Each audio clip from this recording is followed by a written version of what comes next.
I know we kind of got to a late start, so we'll go ahead.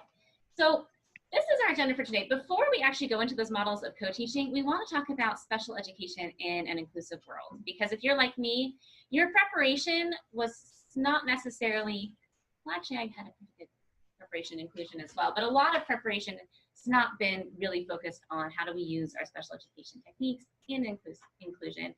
And for gen ed teachers, that inclusion would be happening in your classrooms. And then we'll talk about those models of co-teaching and how we might enact them so that way we make the most of our inclusive environments.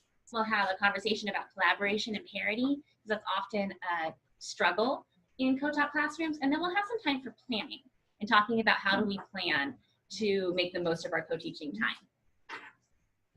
So this is what I'm going to do because you're so integrated already. So when we talk about inclusion, one thing that we want to think about is how are we using our inclusive environments to support equity. This is not the inclusion grant, this is the equity grant.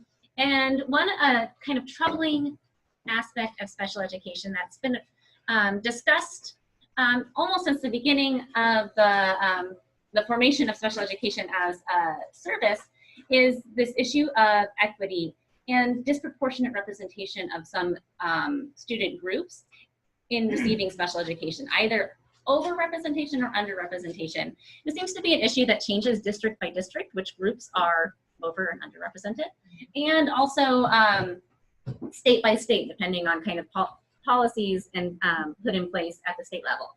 And so when we think about moving to inclusion, really one of the essential goals is to develop an equitable school system that is giving every bike rider. So I decided to find a different, so this isn't the kids standing on the boxes. It's like, this is a different one, yay. So, but instead of, a one bike, the bike works really well for this woman, but it's too big for this kid, too small for this man, and the woman in the wheelchair simply can't get on. We can try and come up with bikes where everyone's going to be able to go as far and as fast as they can. So, when we think about special education, I want you guys in your groups to talk about what is special about special education. I can be less special ed.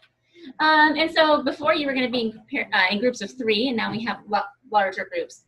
So if you can, let's do this in 30-second increments. I'm going to get out my phone to time us. So the first person at the table, share what you think is special about special education. The next person in 30 seconds is going to add on, and then we're going to keep adding on. And Hollister group back here, maybe if you can split into 2 groups so that way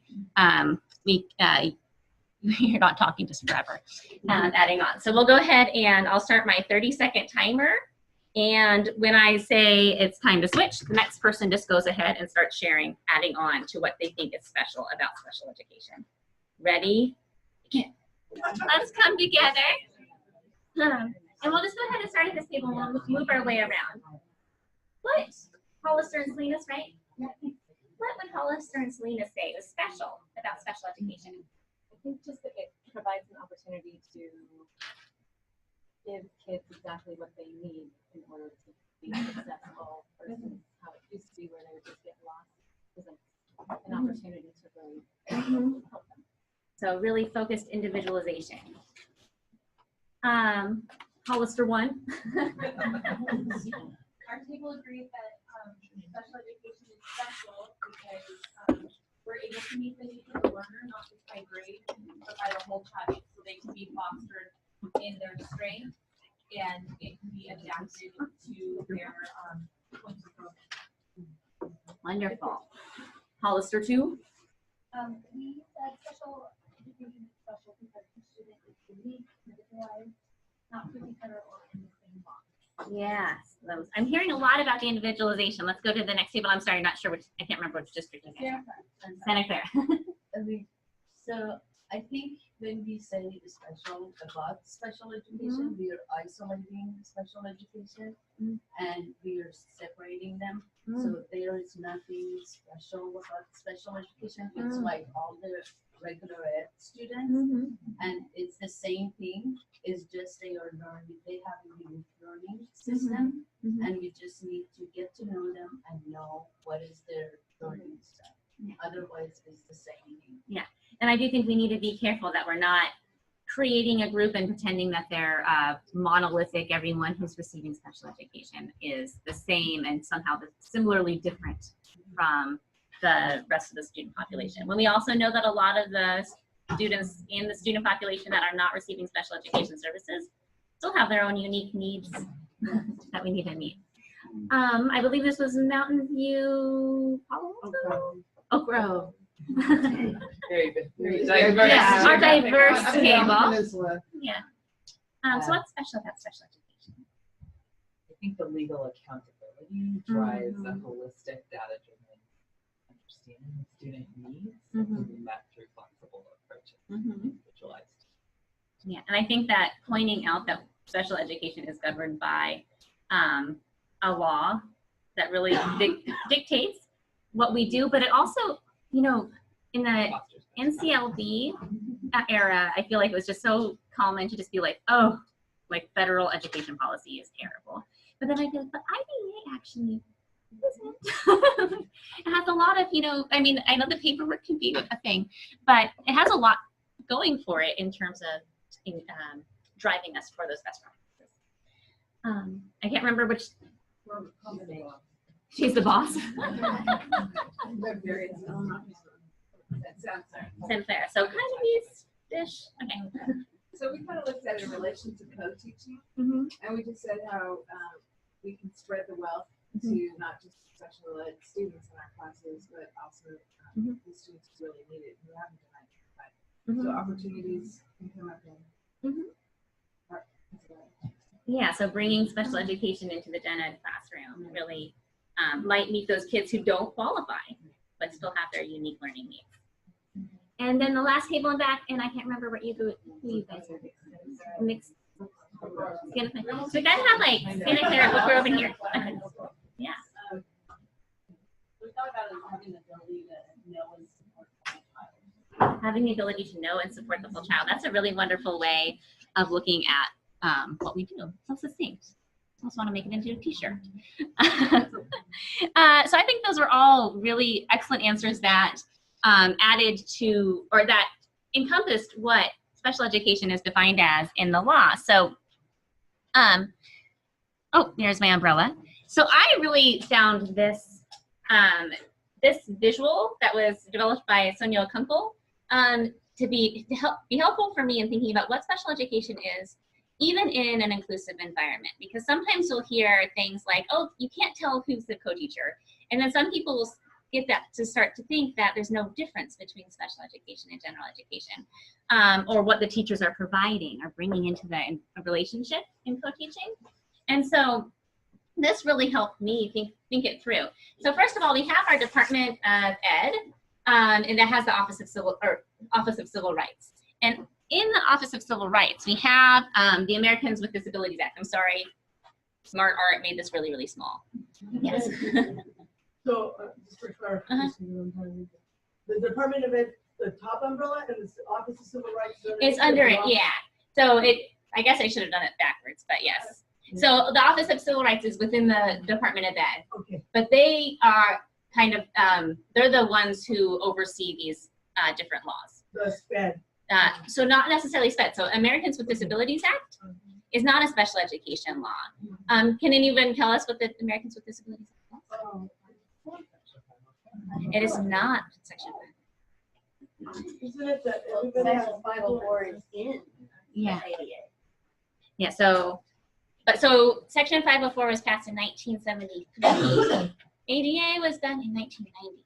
We just celebrated his 25th birthday. Yeah, George Bush. Uh-huh. Yeah. Equal access to all your Yeah. buildings. Mm-hmm. So with all of our veterans coming home from different wars and then not being able to move around our public spaces is became a problem. And so what ADA says is that all of our public spaces need to be equally accessible. And that's when we started seeing curb cuts get put in, elevators into onto buildings, what other doors that you with the automatic button. So first of all, our public schools need to be following ADA, but when we think about education, you can think about universal design for learning as kind of ADA for the classroom. Planning for everyone's access. Within that, we have Section 504. What is maybe different about Section 504 from ADA? Since several people thought about Section 504. More individualized. Yeah. So we need to know that you need a Section 504. With ADA, we don't know like who's benefiting from curb cuts. You know, we know that people in wheelchairs benefit, but it turns out also people with strollers benefit. Yes. But with Section 504, before we necessarily are giving these accommodations, somebody needs to say that I need these accommodations.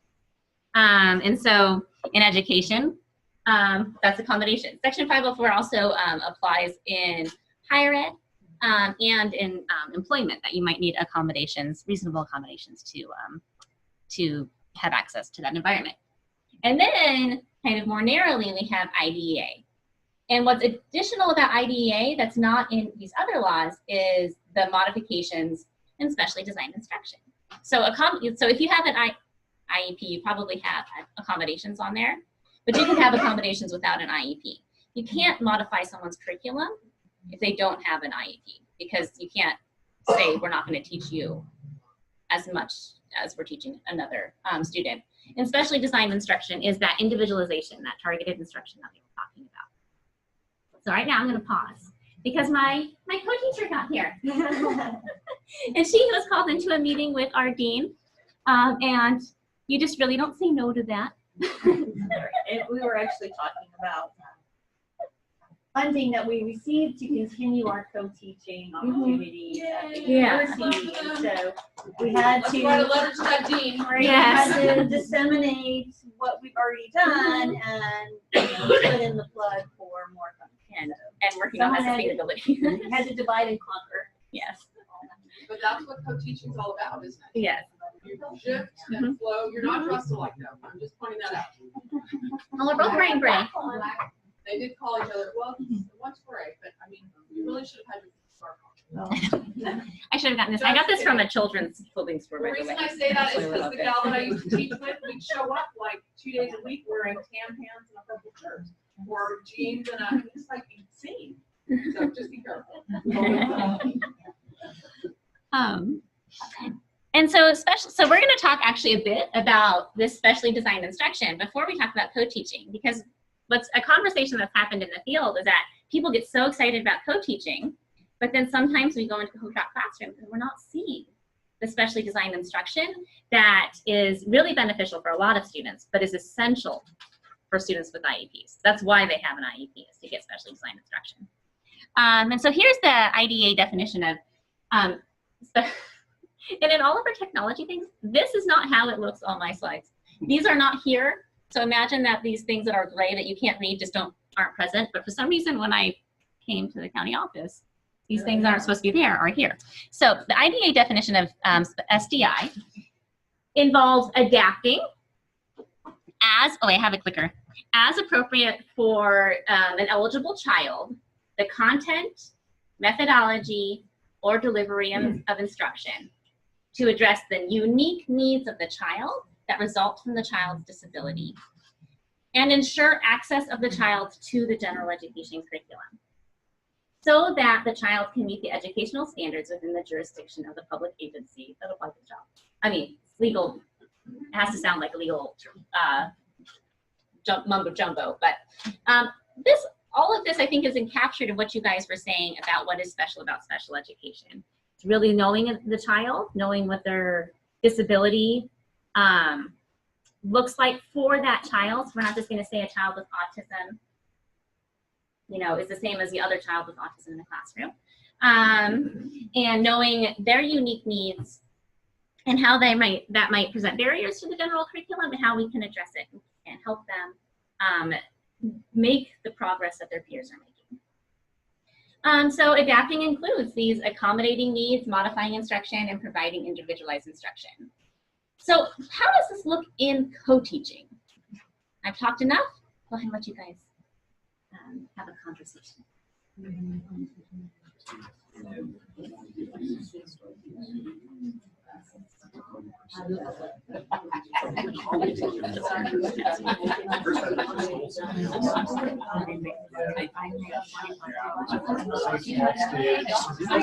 you want to give that? Or do you just want to?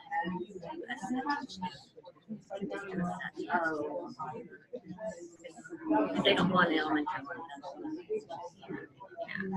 We have one middle school that's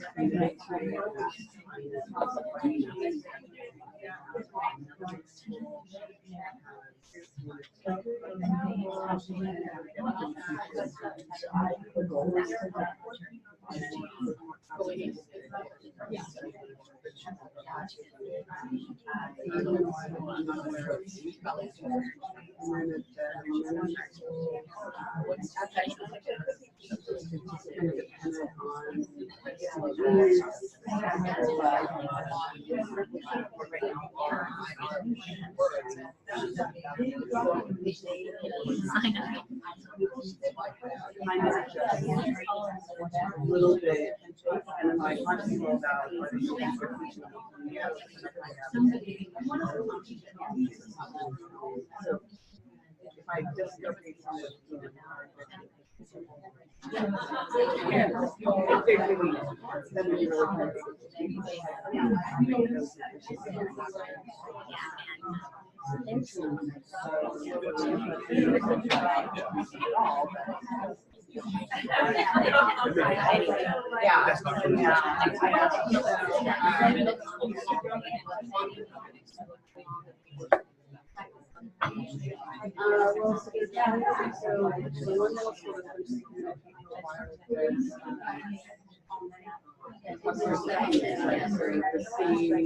for teachers.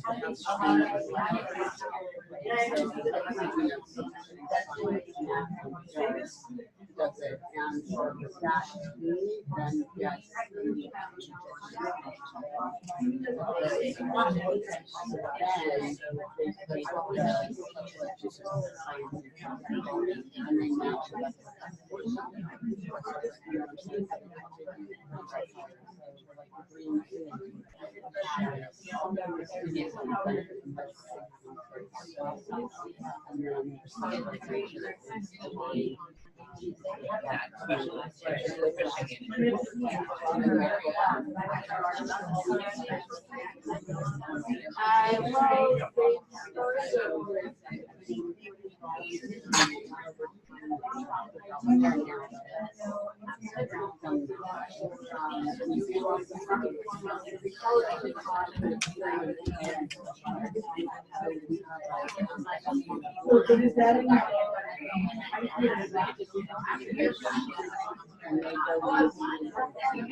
Do you want to try getting out?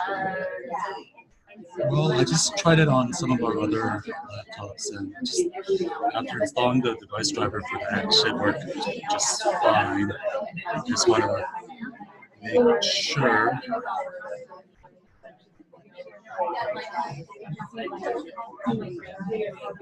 Okay, it's ready to use. So I did that.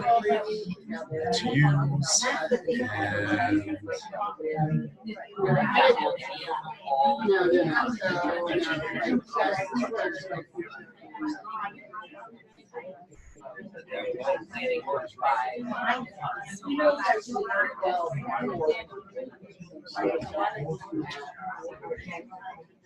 So that yeah. So, Oh, this you brought the external back too? Yeah, I ended up yesterday. It was really tricky. I was able to get most of the clips ripped, but this one not yet.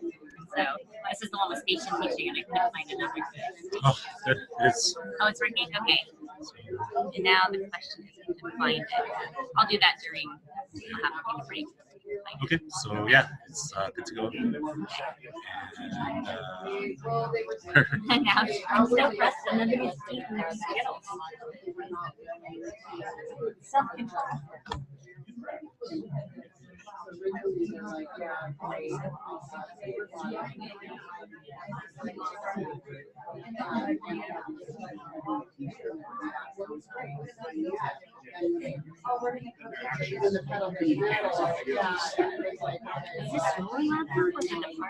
This is the county offices because they're Zooming. So it was easier. I tried doing it online, and for some reason I wasn't getting my slides to share. Oops. And so we're using the county offices, and the person who's zooming right here. So I didn't bring it. Yeah, I can use mine during the lunch break.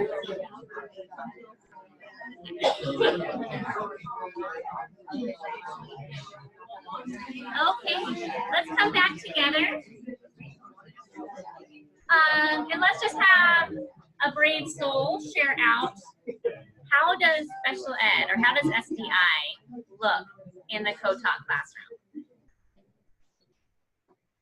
Sorry for that.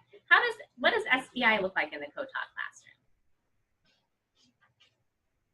Planning together. Planning together, so big. We talked about how the content is the same, but the delivery or the scaffold or things are changed. Yeah.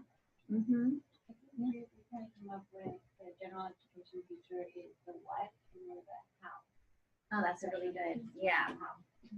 So, what sort of learning strategies can we bring in? So you want to teach about fractions. What do we know about the students with IEPs and what they might need to be able to do fractions? And how can we bring that in and integrate that into the curriculum? And there's lots of different ways. There's no one right way.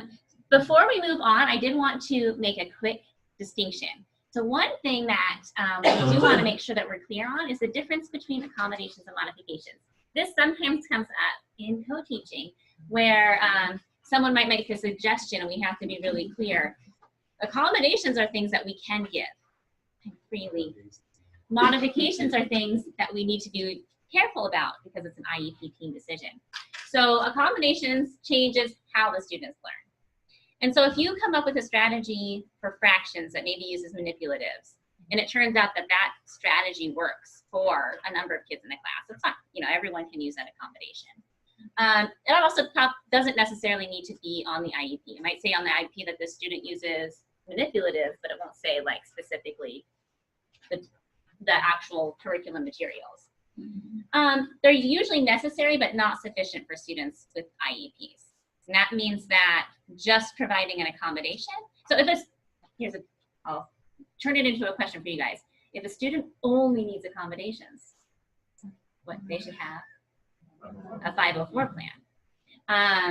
And so if you say a student needs something in addition, if you say that this student who has an IEP just needs these accommodations and the special education teacher can walk out the room, then we might need to go back and look at whether or not they need an IEP. I'm going to think of them as workarounds, tools to access information, retain information, and demonstrate learning. And then they should have a 504 plan instead. If the modification changes the what. So if you have a student with an IEP and you say, you know what, I'm going to use a spelling test example. This student, just, memorizing 20 words every week is just not working. And so instead of doing 20 words, we're going to work on 15 words. That means that the student's not going to learn to spell 5 of the words that whoever determined what's going to be on the spelling test determined are necessary for kids at this grade level. That has to be an IEP team decision, and that's not something that you can just then say, oh, well, these other students would, most students would probably do really well if they had less to memorize, right? reduces that cognitive load. Well, you're not just going to then say anyone in the class who would benefit from not memorizing 20 words instead of 15 words can do it. It's a reduction in content, and it's really only appropriate for students with significant levels of impairment. And when you look at the ESSA, they specify that only 1% of students, is it 1% of students or 1% of students in special education can take the alternative assessment? It's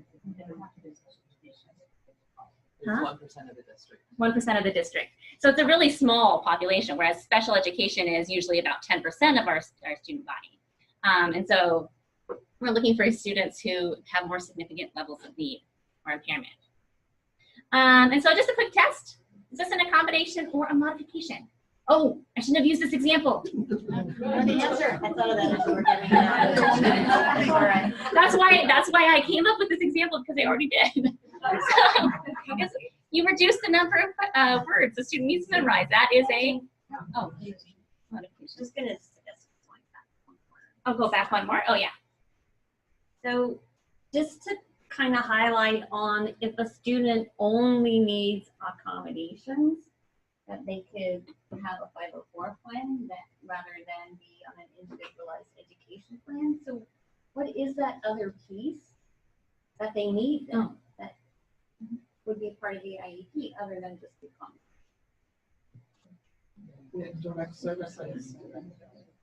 Direct services. And so this is sometimes where we see people getting that confusion. Well, it's not just about accommodation. So the co-teacher is not in there just to provide additional support or to make sure that they have a visual. There has to be some level of instruction, remediation to try to close that gap, right? So our students with disabilities are not achieving at the same level. So what are we doing to decrease that gap and try to catch them up? So that's a specially designed instruction that they also have to have. So in a co-taught classroom, we have to really think about, how am I going to do that? The accommodations is kind of a bit easier for us to wrap our head around, right? I can provide modified seating, preferential seating. I can provide a graphic organizer. I can highlight the key vocabulary. That seems, relatively easy compared to thinking about, well, how am I going to provide that remediation and that specially designed instruction within that co-taught classroom? So that's kind of the difference that we're talking about when it's not just accommodations. There has to be some additional instruction going on to try to close it.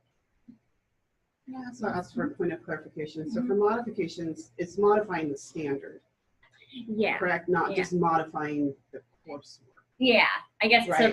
so. So like spelling Spelling, is not yeah. necessarily a content standard, because when we've done like SSTs, for example, and one of the things that they might choose to do is to reduce certain amounts of homework, correct? So like they only do, so that's not really a modification of a standard, it's a modification of the work.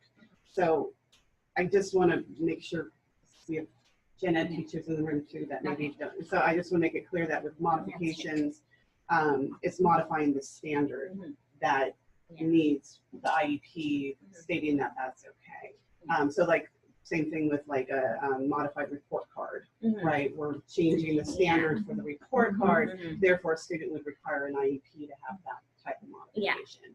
But just modifying, the number of problems or or the number on a spelling test, if it's not a specific state standard, then we do have flexibility with adjusting the work. So in the clarification that Kim just provided, and the way she used standard, could we use the term learning outcome interchangeably? It has to be the content, the state content standard. So I suppose if you have, so let's think about over the course of a school year, you're addressing individual standards, and within your teaching, you create learning outcomes to address those standards. If not addressing a specific learning outcome means that the student's most likely not going to meet the standard, then that's when we would have a challenge. So let's say maybe it's easier to think about it. Well, now I don't want to give an example because I'm just using these for my examples.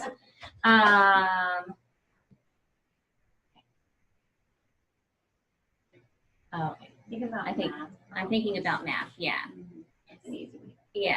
So if you reduce the number of math problems, if they're just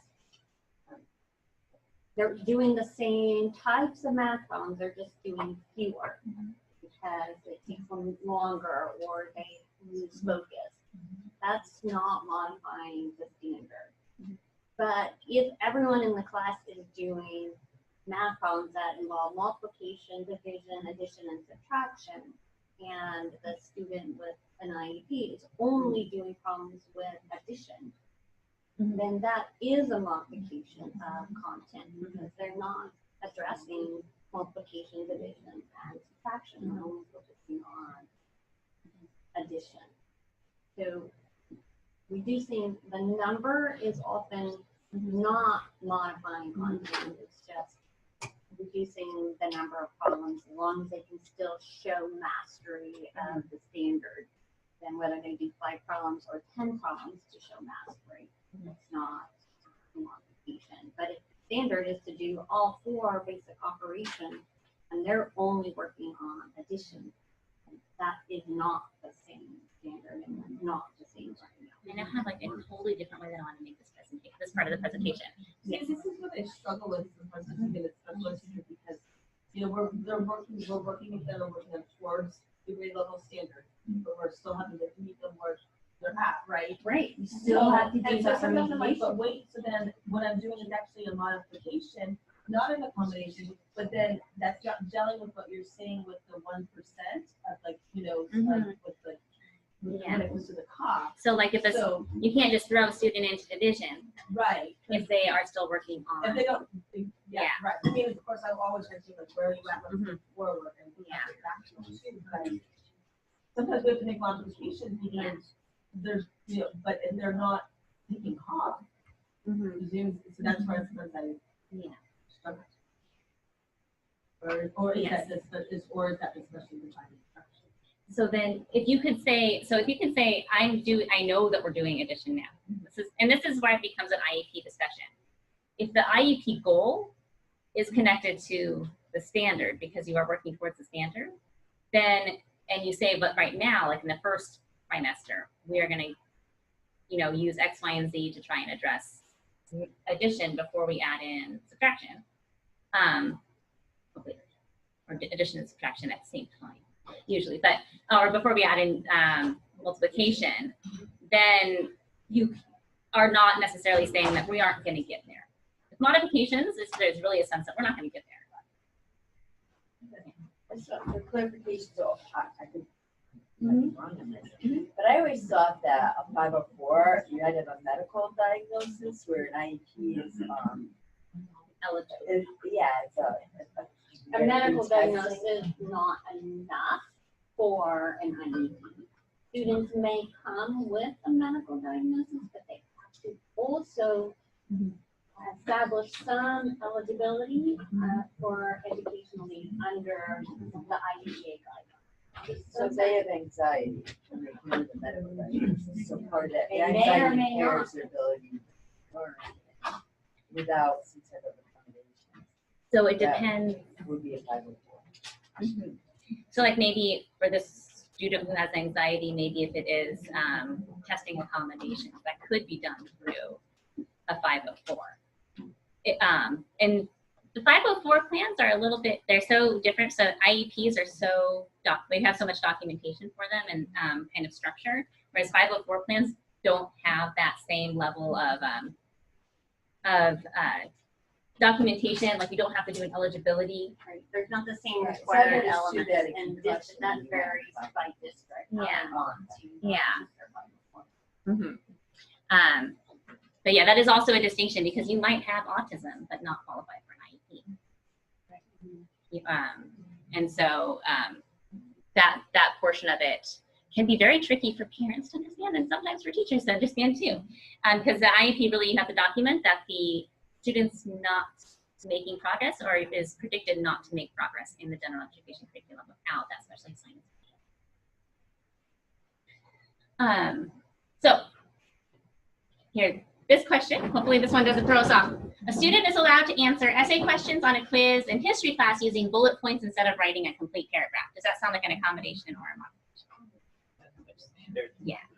So as long as it's, you know, answering the same question, but they're just not having to write a whole, you know, 5-paragraph essay or paragraph. A student is assigned fewer math problems to complete because they take longer than other students to complete each one. That would be accommodation. Providing a graphic organizer for taking notes on a test. That's not another accommodation. So it's very, we try, here, I'll just use this. Giving students things, this is from Marilyn Friend and Barron. Giving students things, that's accommodations. And many general education teachers are already doing this. Like, you know, if you go into a classroom, you'll see gen ed teachers providing some level of accommodation. When we come in as special educators, we can really enrich that and build on what's already happening in the classroom. Reducing challenge is a modification. And that really needs to be an agreement of the IEP team. And teaching students things, that's specially designed instruction. And that's what special educators need to bring in. Whether or not students are getting accommodations, modifications, especially designed instruction. So that teaching them is that piece that's going to close the gap. Mm-hmm. That's specially designed instruction. So if they're not yet doing addition and subtraction, it's not just about reducing the number of problems, because if all they need to do is fewer problems, that's an accommodation. But if you need specially designed instruction, then you have to teach them a strategy to learn that material that they have. So SDI is a teacher action that is carefully planned. And this goes back to what a lot of you were saying at the beginning when we talked about what's special in special education. It's systematic, carefully planned. It's not just for every struggling learner. With the goal of curriculum access, it's not location specific. You can do SDI anywhere. It requires special education teacher skills and general education teacher facilitation if you're in the general education environment. It must result in improved outcomes for students with IEPs. And how do we know if it's resulting in those improved outcomes? Data, yeah. Hopefully we have data. Hopefully we have data. So if you're doing a lot of, you know, different instruction and providing a lot of accommodations, but you're not tracking whether or not it's actually improving the students' ability in that area, then you're not really providing specially designed instruction. You're really just hoping for the best. Okay, and so we have different ways of thinking about SDI. So some forms of SDI are comprehensive programs. So if you have I know several of you said your RSP teachers, if you did Horton Gillingham and like full out, that would be specially designed instruction. Early literacy skills builder or early reading skills builder are literacy instruction for students with more significant impairments. There's also instructional techniques like our learning strategies that we might use, or forward or backward chaining. So you're gonna kind of help guide the student to completing the whole entire behavior through changed practice. And then there's integrated practices like pauses in instruction for processing time, which I'm really bad at, you'll see, speeding ahead. Clear task analyses for the behavior that you are teaching, planned practice, and the use of reinforcement strategies. And so these all can be specially designed instruction as long as you're tracking student progress using them. And some of them, when we talk about we need the general education teacher facilitation, we need to think, how are we going to integrate this into a gen ed classroom that's moving along? You know, things are moving along. How do we structure our classes? So we look at the lesson level, and I loved how like the first thing when I said what is co-teaching, the first thing that somebody said was co-planning. Yeah, because that is really, we're not going to be able to do this lesson level SDI if we're not planning together. And the special education teacher should be able to identify when and where all the goals are being. So depending, you know, students are receiving services in different placements. But if you have a student who's in a co-taught classroom A special education teacher should be able to say, these are the lessons that we are using to address specific goals.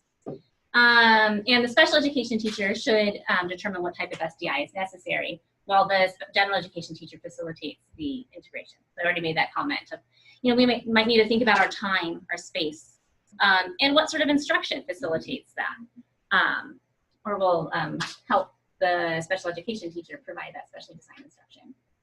Oh, here's another clarification of terms. Because we use these terms, and there's a lot of really good ideas, or good instruction that comes out of differentiation and universal design for learning. So, who can tell me the difference between differentiation and universal design for learning? Pop quiz.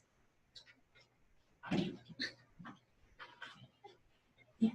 Differentiation responds to accumulated knowledge about specific students at a given time, and UDL is built ahead of time prior to any knowledge of the specific students. I love it. That is an A+ answer. And that is like the best answer I've got to that question. Yes, differentiation. I like this dinner party analogy, because this actually is what helped me figure out the difference. Because when you look at the actual teaching, if somebody's differentiating versus using UDL, they might look very similar. But in differentiation, if you imagine you're having a dinner party and you have friends coming over and you know that one of your friends is allergic to peanuts, you're making pad thai. And so you just make a special portion of pad thai that might not be very delicious because it doesn't have any peanut-based products in it. It's after your friend, you should maybe choose a different dish. But that's differentiation, and you make sure they have their plate and that plate meets their needs. And that's one way to do a dinner party. With universal design for learning, maybe you're having a bunch of friends come over and you don't know. You don't know who's allergic to peanuts, you don't know who's kosher, you don't know who's doing like paleo versus vegan. And so you set out a buffet and you have different options that people can take what they need, and hopefully you have thought of everything in advance. It's nice if we have, but sometimes we don't. I don't know what keto means, and apparently now everyone's doing keto. What is keto? Is that like super low carb?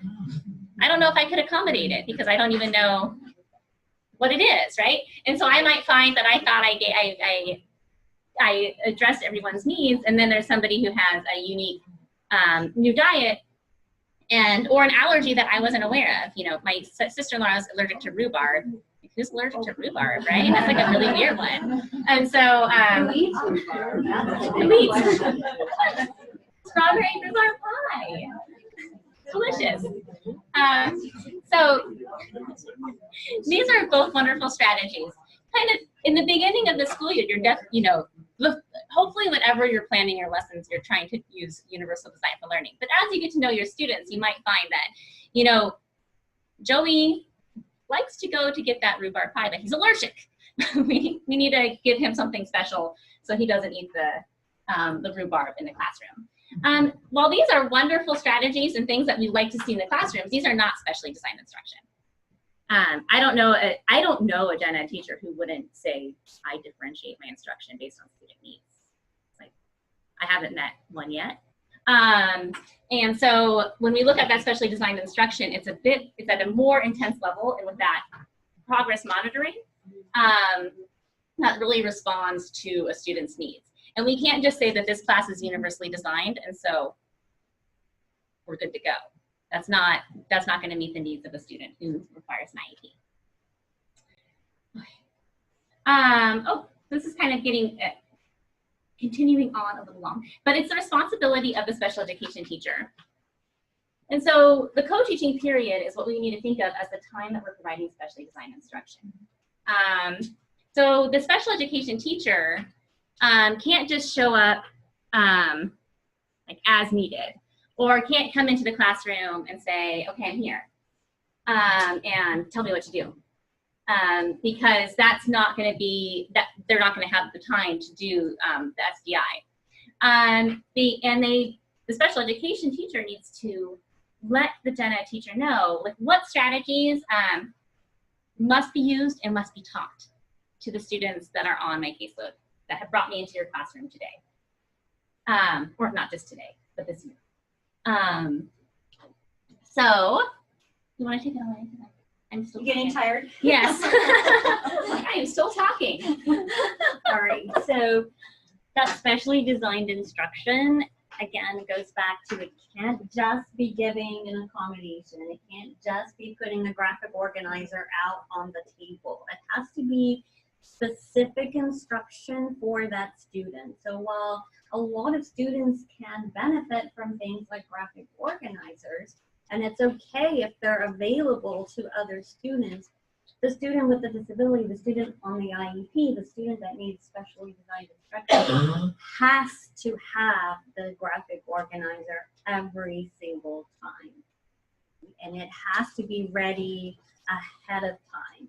So that's how we implement specially designed instruction, knowing that that is going to be given to that student every single time. It's going to be ready and prepared ahead of time. The special ed teacher and the general education teacher are going to work together on that.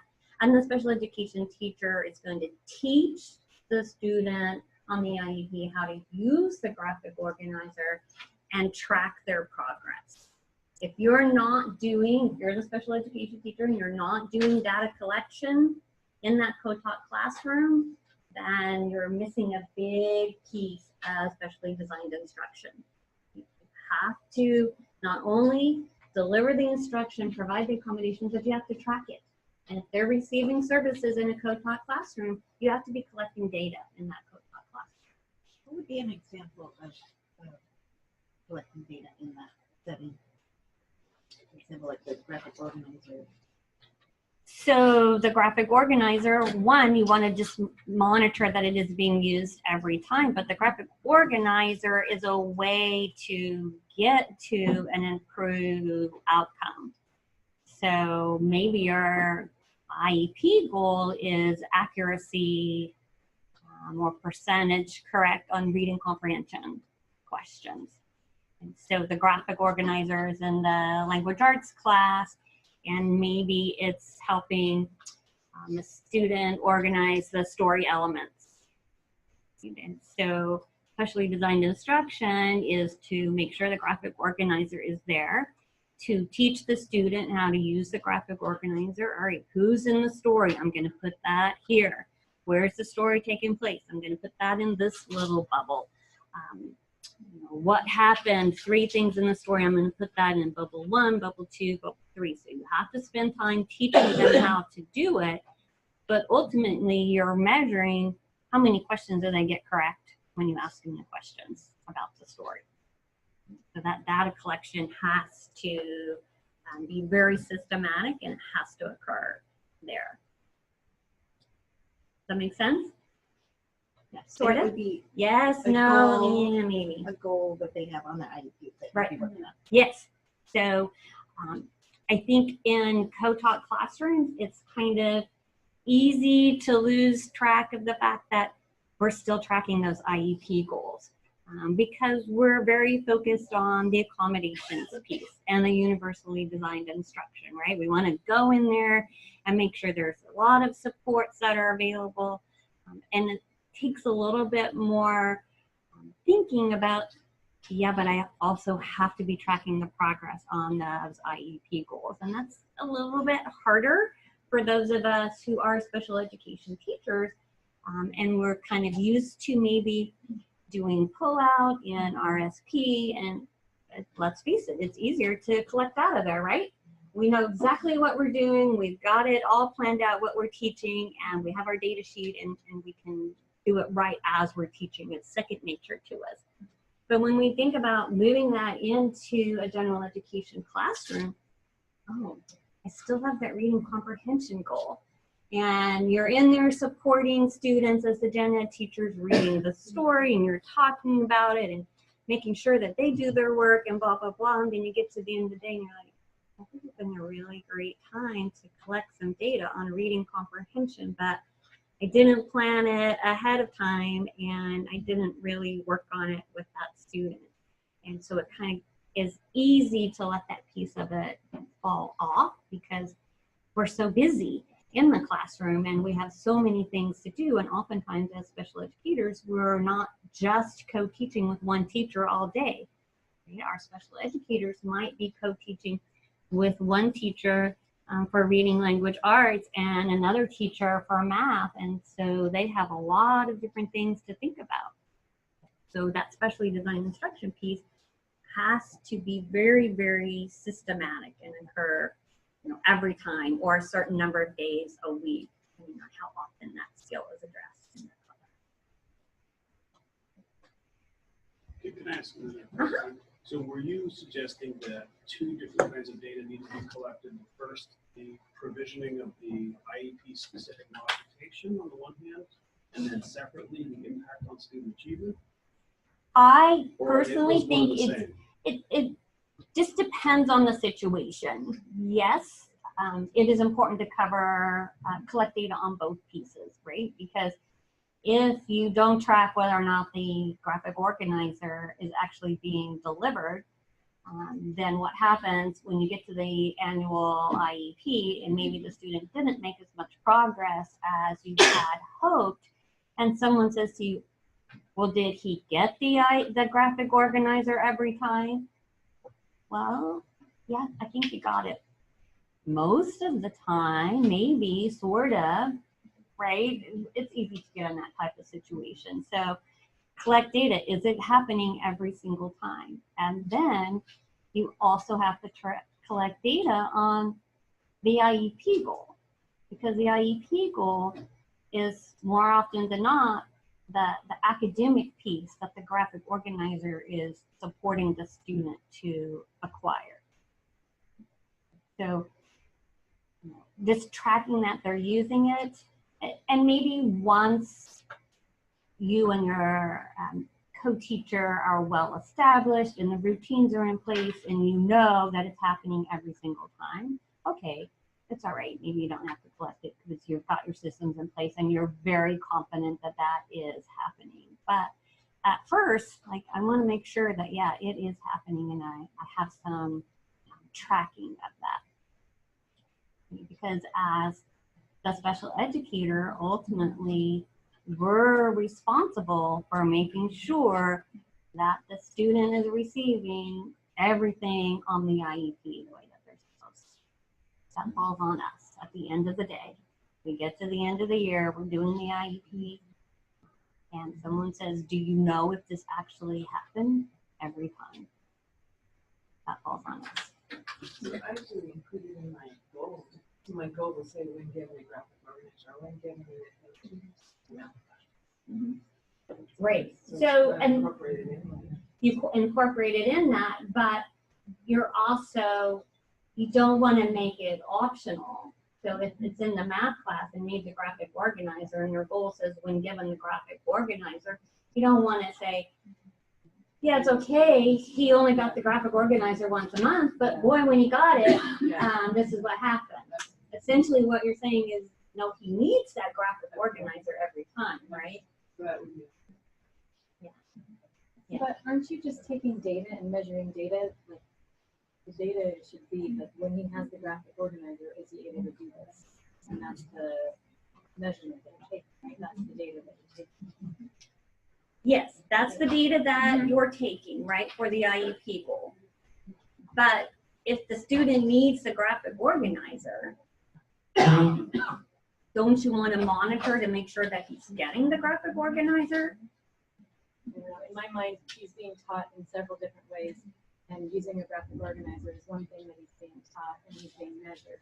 When he's using the graphic organizer, he's able to do this skill. And so you're saying he's able to do it by, you know, with this much accuracy, with 50% accuracy when you give him the graphic organizer. That's true. So this is getting, a little bit into the IEP needs.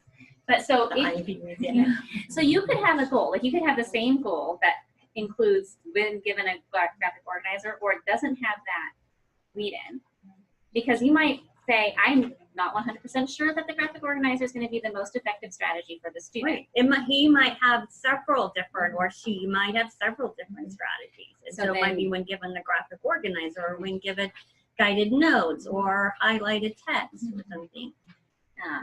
So you might have the goal being the academic outcome of will answer comprehension questions with a certain percent accuracy. And then in the accommodations and supplementals, what is the name of that page? Accommodations and Supplemental services. yeah, you can list all of these options that if the IEP team thinks, yes, this student should have the ability to use a graphic organizer and may need, you know, graphic I think guided it's- notes, but then you need to make sure that if it's not tied to the goal, that you can show, yes, we've given all of these. And if you find that the graphic organizer isn't supporting the student, and you think maybe that's not the strategy that's going to meet this IEP goal, then you have to make sure that it's clear with the entire IEP team that another strategy is being used. But I think the clarification is, if we know that the student needs the graphic organizer, then we need to make sure that the student has the graphic organizer. Because how is it okay to say, well, some days he gets it and some days he doesn't? When he gets it, he does great, but there's no guarantee that he's going to get it every time. Right? If that is his specially designed instruction, then he needs to have it rather than it's an optional service. So anyway, let's keep moving. Yeah, we can get bogged down in the IEP for a really long time. You need, and again, part of the SDI needs to be more opportunities for practice than our typically developing students, and it needs to be research-based. But we know these days everything needs to be research-based. The general education curriculum. There are a couple of resources there. So you have that on your handout if you want to look for more information about specially designed instruction. The first one, Intervention Central. I don't know if anybody's familiar with that website. Do you have those hot links? Let me see if I can get. It is a website that you can go and look up all sorts of Here we go. specially designed no. strategies, as reading and math and behavior strategies. It's very small on our PowerPoint. Is it possible for For some reason, I don't know how to get the. Yeah, share the electronic slide with you. We can do that. So Kathy should probably have everybody's email. All right, and so we'll share it with you. And then for our students with autism, the Autism Professional Development Center has strategies. Another great website if you want to look for specific strategies related to students with autism. And then the Cedar Center has additional information on specially designed instruction. So we will send that link to you guys for the electronic version. Oh, you have.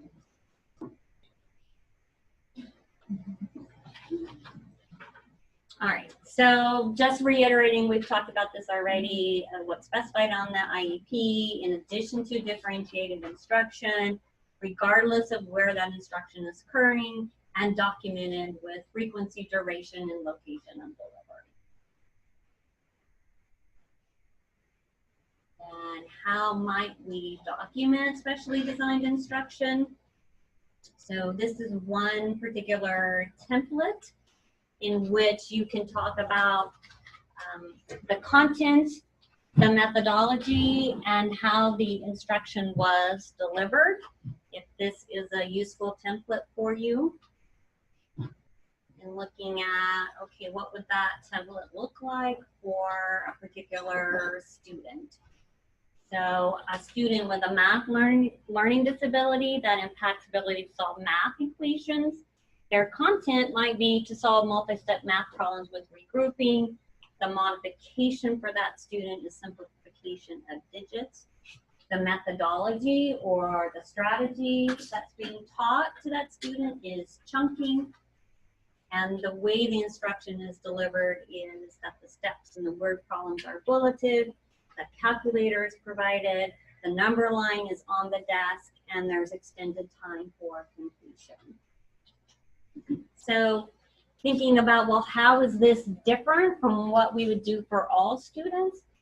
So many students are given the opportunity to use calculators, but for this student, it is a required element because it's on his IEP. And while the teacher may teach the other students how to break apart the word problems that she's teaching the whole class, this particular student has to receive their word problems and broken apart format every time.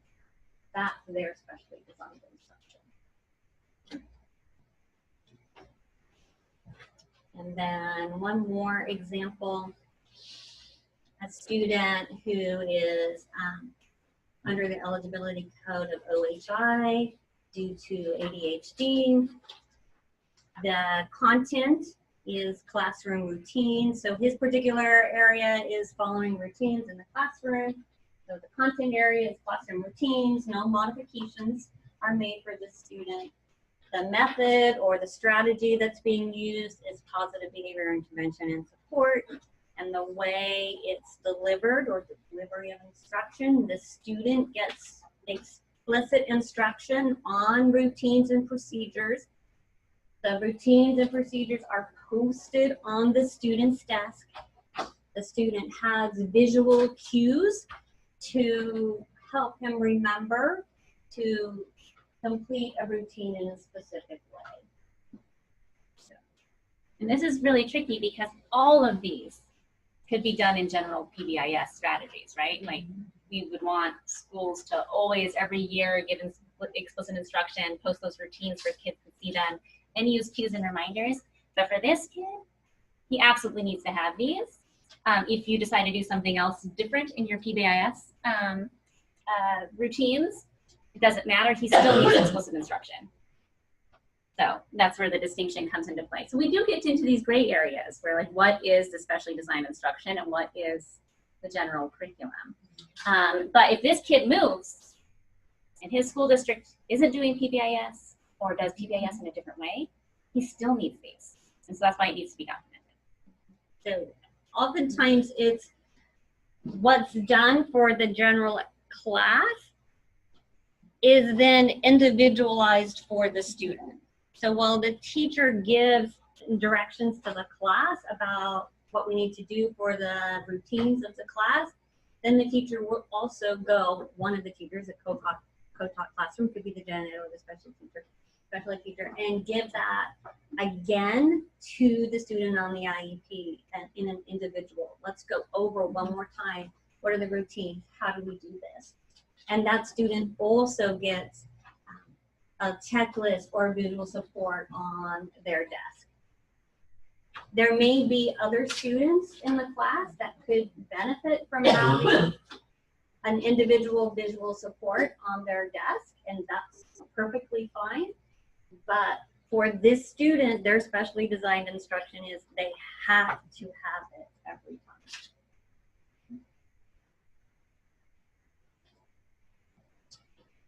Again, how do I document it? We've talked a little bit about data collection. Another thing that we haven't touched on is how can that actually be documented in the lesson planning? So part of co-teaching, a big part of the co-teaching is that co-planning piece, right? And we were talking about, well, the graphic organizer example.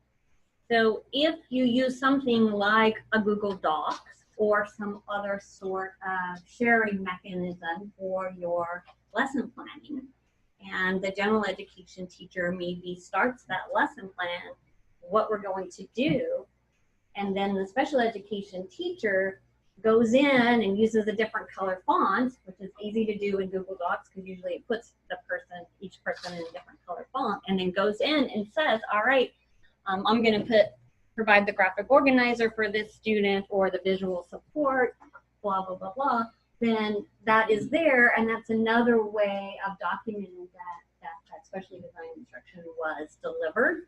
That doesn't require an outside source of data collection. If it's something that can be documented within the lesson plan and you're doing it already, then you just save those lesson plans, right, for the rest of the year, and then that's your documentation. So if somebody came back and said, but yeah, did we get the visual support every time? And you can say, yes, we have our lesson plans, the teacher did this, and then I went back in and said I was going to do the visual support. And that's how I created it. So the documentation piece, there are multiple ways that you can do it, and co-teachers can share that responsibility. You have to come up with a way that works for you. Ultimately, the special education teacher wants to make sure that that data collection is occurring and that documentation is occurring. But there are all sorts of ways that can happen. So using something like a Google Doc or some other sort of shared lesson planning is an additional way that you can do it. The IEP goal progress documented, so those of us who are special education teachers probably are pretty familiar already. How do I document my IEP progress, right? We have specific goals, we have data sheets. So we want to make sure, again, that that same sort of data collection is occurring in the co-taught classroom. So if you're really good at documenting your IEP progress using data sheets in binders, that's great. You can continue to do it. If that's the method that you'd like, just make sure you have easy access to that. Maybe the binder needs to be in the co-taught classroom so you can be doing that right as it's happening, rather than thinking about, oh yeah, now I have to go back to another place and fill out my data sheet. So make it easy for yourself to carry on that data collection process. And thinking about which goals are going to be addressed in which class. So many of our students on IEPs have a whole list of goals, right? So every goal may not be addressed in every class, but as long as I am addressing those goals somewhere across the day, that's fine. So part of what we do as special ed teachers at the beginning of the year, when we're kind of figuring out, all right, what's my caseload? How am I going to sort my students? When are my IEPs? I also need to look at the student level. All right, now here's their goals. Where am I going to collect the data? Where are these goals going to be addressed?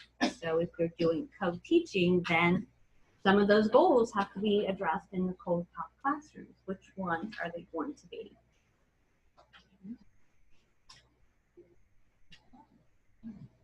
All right, questions?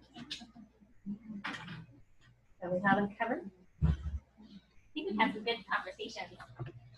All right. Do we have a break yet? Have they had a break at all? So actually, well, I have a nice slide. So anyway, we just talked a lot about SDI.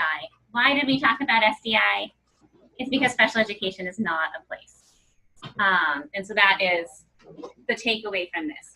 All of this discussion, we can think about how we're going to provide SDI in inclusive service delivery options. It's also important to remember we have different options. And I believe you have a handout that has like a way to document. It looks like a grid. It's like students and where their goals being met. And that's just something as you're planning, because I know we have our administrators here. I just want to highlight that. We have a couple of things this afternoon that will help with that. The goal tracker, that sort of thing. So you might look at handout, the 5th handout, I think it is. And so you might say that we're co-teaching in ELA, but this student actually still needs paraprofessional support. And so when we're talking about this, we need to think about how are we making use of our co-teaching and what students need what in which classes. There we go. Here. Now we have our stretch break. So everyone stretch. We have lunch getting set up in back. It looks like lovely salads. And then we'll come back and have a working lunch. So we want to get 15 minutes? Or? Yeah, we'll plan. So are you saying you have 15 minutes to get their salad and be back at noon? Yeah, that sounds good. 15 minutes. And you guys can eat out of the lobby and see. And then I'm going to just see if I can make sure these videos work.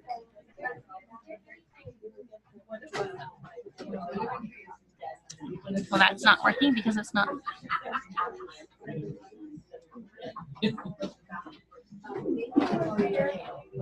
knew the station teaching wasn't there. But one teach, one observe should have been there.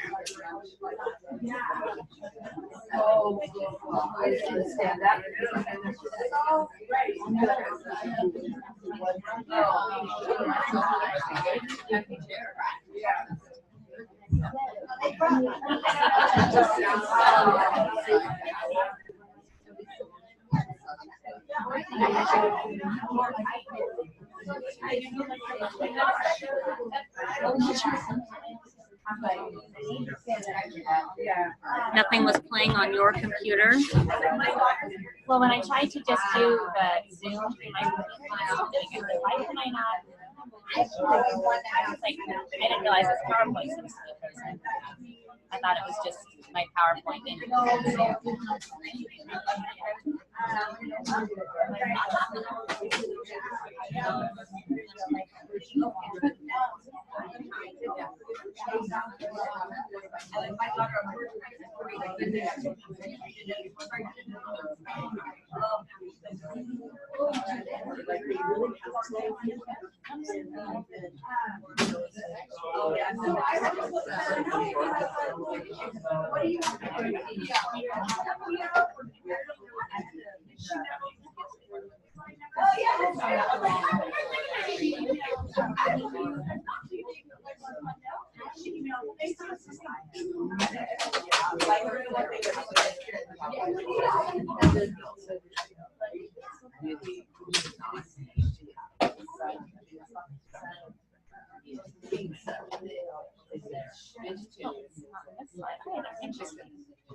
This sometimes gets funky in PowerPoint.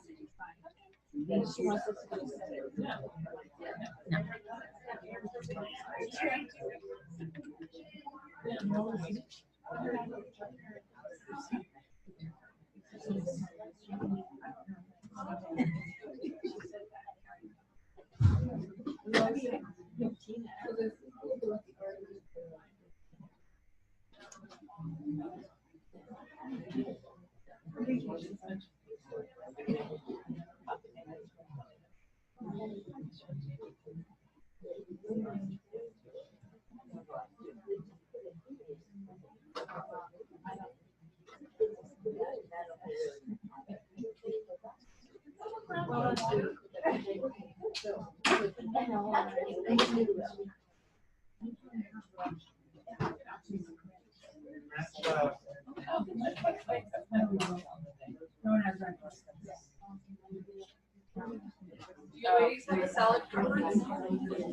So vegetarian or chicken? Either one is fine. Huh? Vegetarian. Okay, I can find one of those for you. Do you want one? Yeah, whatever's left, I'm fine with.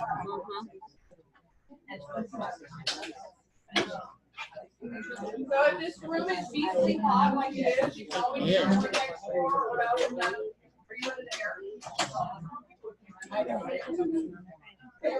Okay, so the one teach, one assist did not work.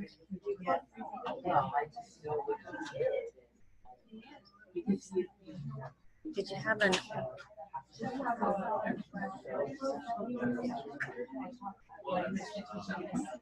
There's no instruction. None of these clips that I put in here.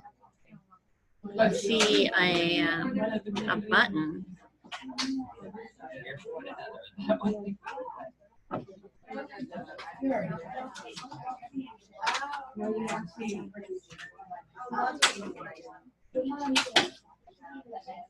I know, I got that. If we exit out of the PowerPoint, do you know where it is on the video? So that's why I'm emailing it to myself so I can check it and then I can just open it. Wait, deluxe.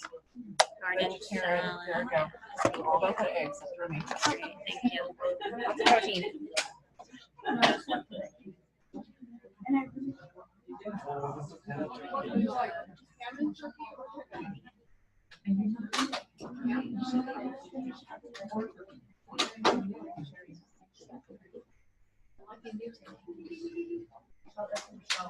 I know. Oh, you really? Should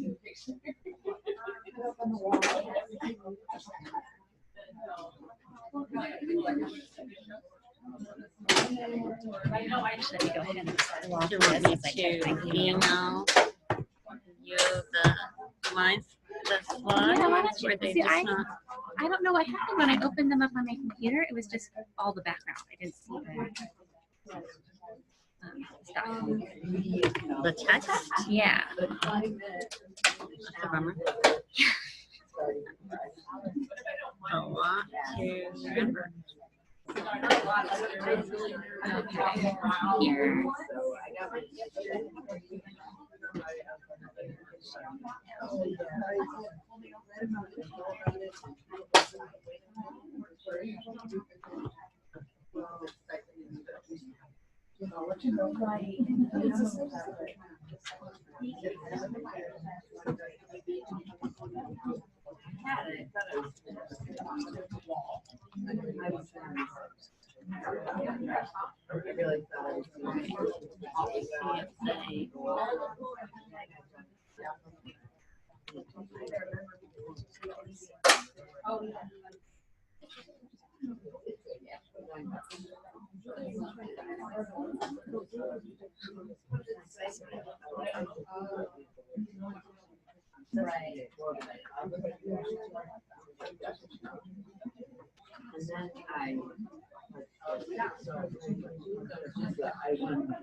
I just want regular Google. I don't want an admin.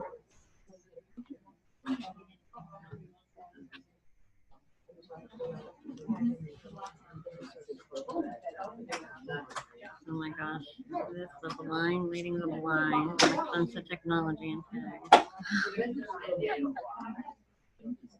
This one. Oh dear. Your account's there.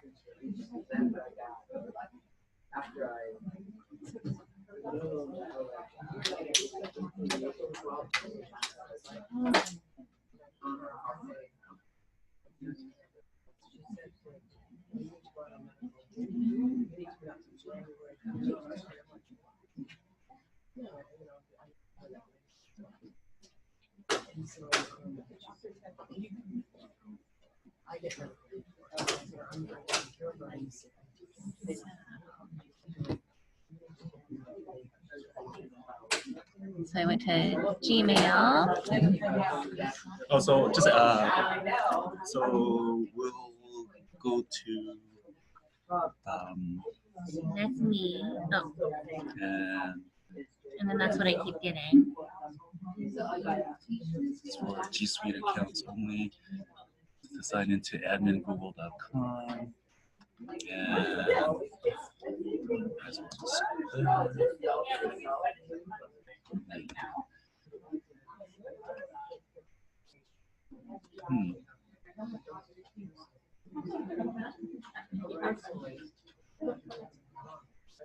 I suppose I can just email them to Kathy if she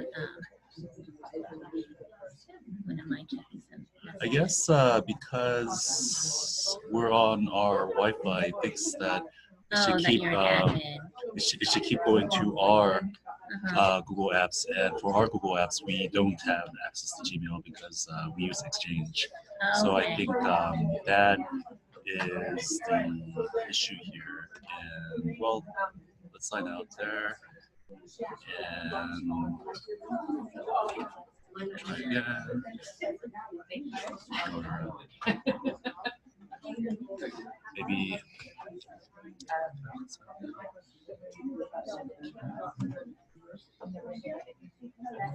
Well, hopefully. Let's see what happens here.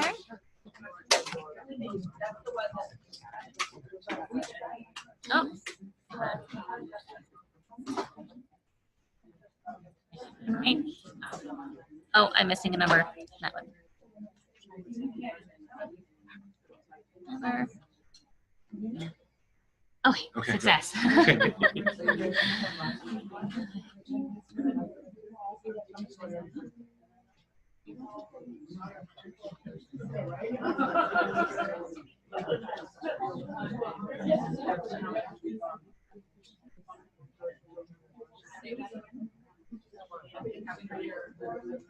Whoops.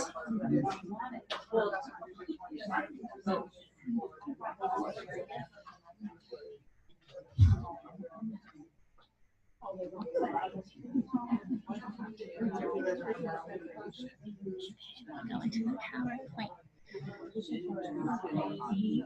Where is that?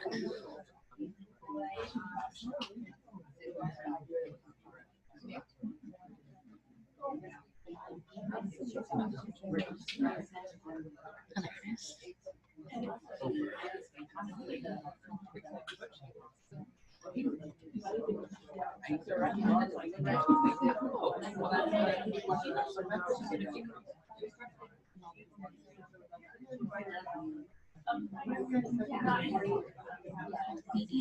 There we go. And downloads, hopefully that's where it is.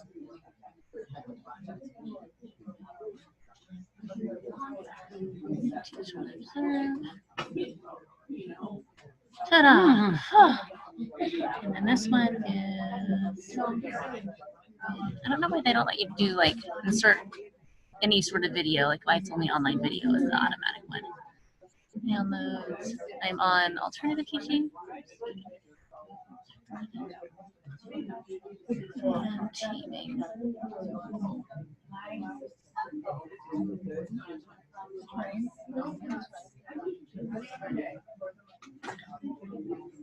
As I name them things, it makes it easy for us to like.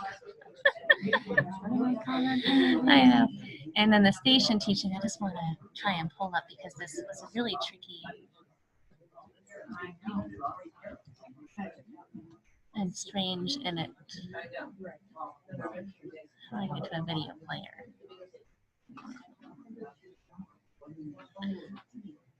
Let me try. Because it's like this weird, like doesn't look like a DVD, you know, menu at all. How do I see it? I need more information. There we go, the large one.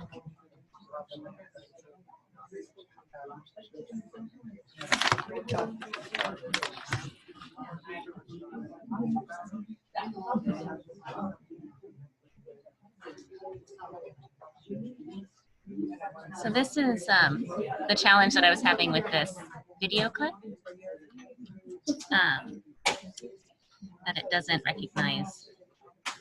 Let me see. Let's before I freak out, let me just try that. Oh, it is working. Okay. How might this, depending on the question. Oh, good. There's I'd much rather have these embedded in the video. That respect your ideas, that you respect their ideas and their suggestions. There's, it's unlimited what you can do. And then, are we each other and hooked up to speakers in here? I can bring in speakers. Okay.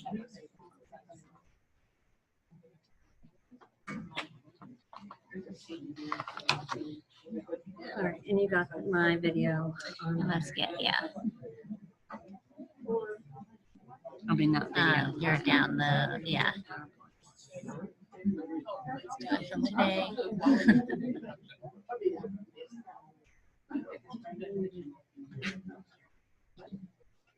Actually, this is the box. Oh, those are speakers. Perfect.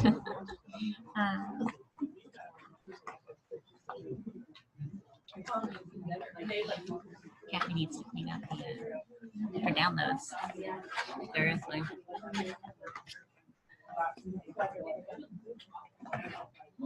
There's the downloads bar. Yeah, I think it's just sorting. This happens to me too when I have too many things in my downloads. Oh, for freak's sake. Here we go. Here we go. Oh no. Oh, it's 10:04.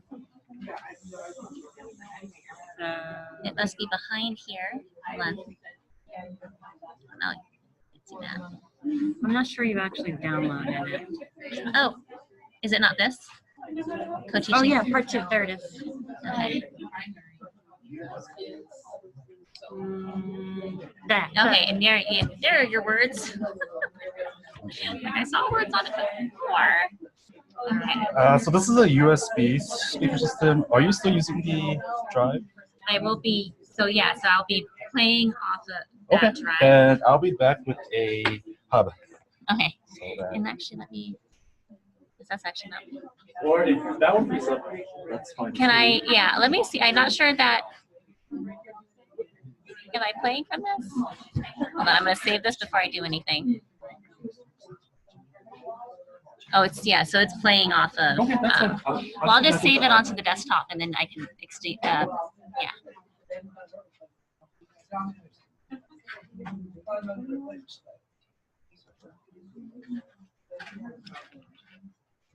Desktop.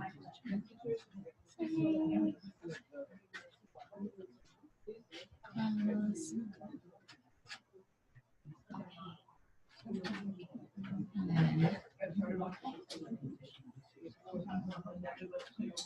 I think that's safe to take out.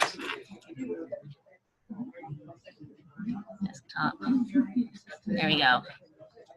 But now we need to share it through Zoom again. And I'm not capable. I think you got it. You've been juggling it so far. Well, once it got set up, it was working, but I don't know how to get on to, let's see, the Zoom. Share. PowerPoint. Share. Zoom. It looks like you are. Yeah, I just started sharing it, and then it's recording, and then, oops, let me go to slideshow. Great. Huzzah! Okay. Can we just test out the sound? Yes, let's do that. Here, let me. Should be working. Something related to Polygon. So. Oh. Related to Polygon, to make a connection for. Oh, good. Direct co-teaching enables teachers to share instruction on the basis of knowledge, skills, and interests, and make good use of the wide variety of co-teaching structures and strategies. Turn the page and look for 2 others, so that you could then maybe hold.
What you need to do is find in the newspaper something Yeah, I think related to it's playing up on the Polygon. screen. No, it's not. Yeah. So it's working on the screen. Anything. However, the sound isn't quite. Is that the maximum? That, yeah. So it seems these speakers actually do get fairly loud, and it's just not coming out from those files. So let me see if I can get some higher powered ones. Oh, and I will go ahead and start using this. Want to sit and you want to watch the movies? So can I?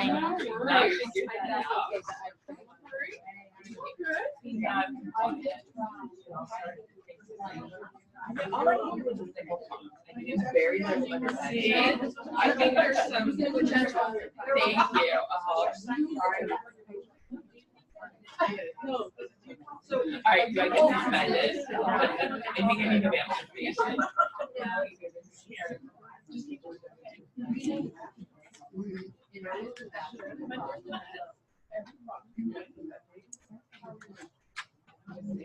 All right, we need to raise that up.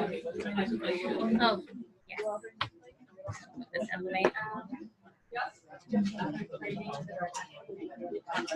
Oh, I have these. Man, this is hot. Yeah.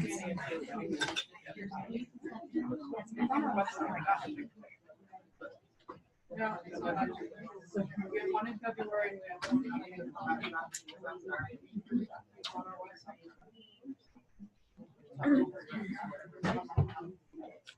You know if they,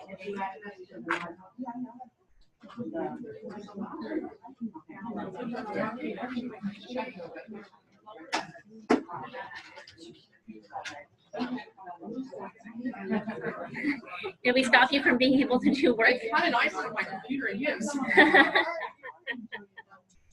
It looks like they're coming in. So we are just waiting for speakers because we have video clips, but for some reason, The speakers are here. yeah, some set them up, but they're really quiet. So he went to go get more powerful ones. Yeah, I personally blasted them, so. that's what he said. But if the volume's on max, Whatever, I'm gonna let you take care of it. yeah. Let me see when I press play. Do I get it?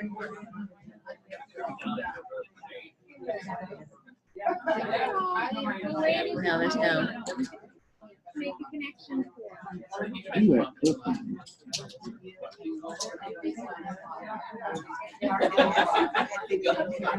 Yeah. Yeah, and it's difficult to find like good clips. I think it's difficult to find good clips of any sort of teaching because it's so dynamic. We did our best. Okay, attention alert, we have a purse. Is this anyone's purse? You go in and find out.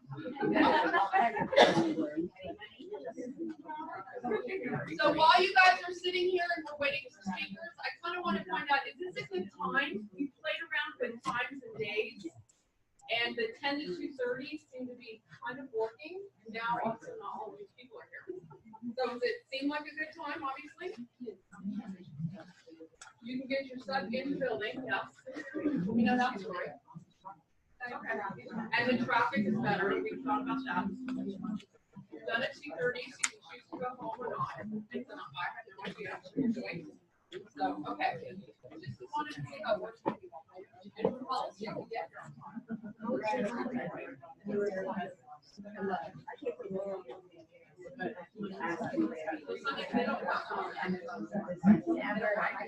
It's too low.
All right, I'm assuming she put these in order here.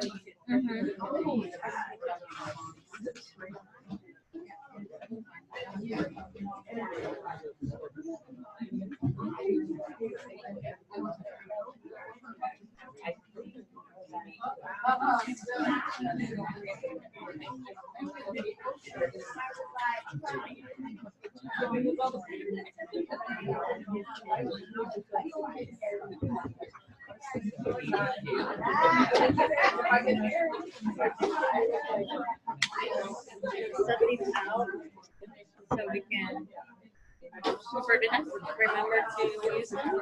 Yes.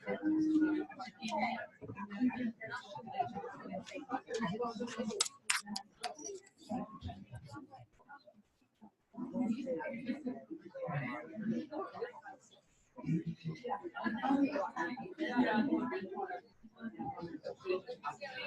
the notes not show up? Not when you duplicate. But for the video clips, I just always found it works better if you're in duplicate than if you're in presenter mode. On my computer at least. So for these video clips, I'm just going to keep it like this. And then we can switch back. They're a good group. All right. Well, he's in that. Oh, and I thought about.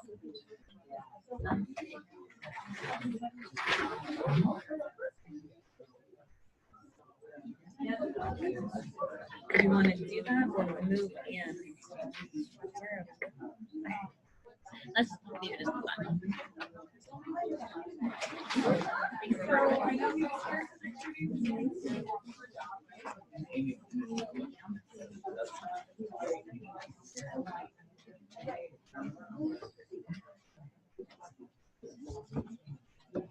Actually, I'll go ahead and start talking as Everybody, magic. we're going to keep moving. We have more content to cover. I know you're very excited about that.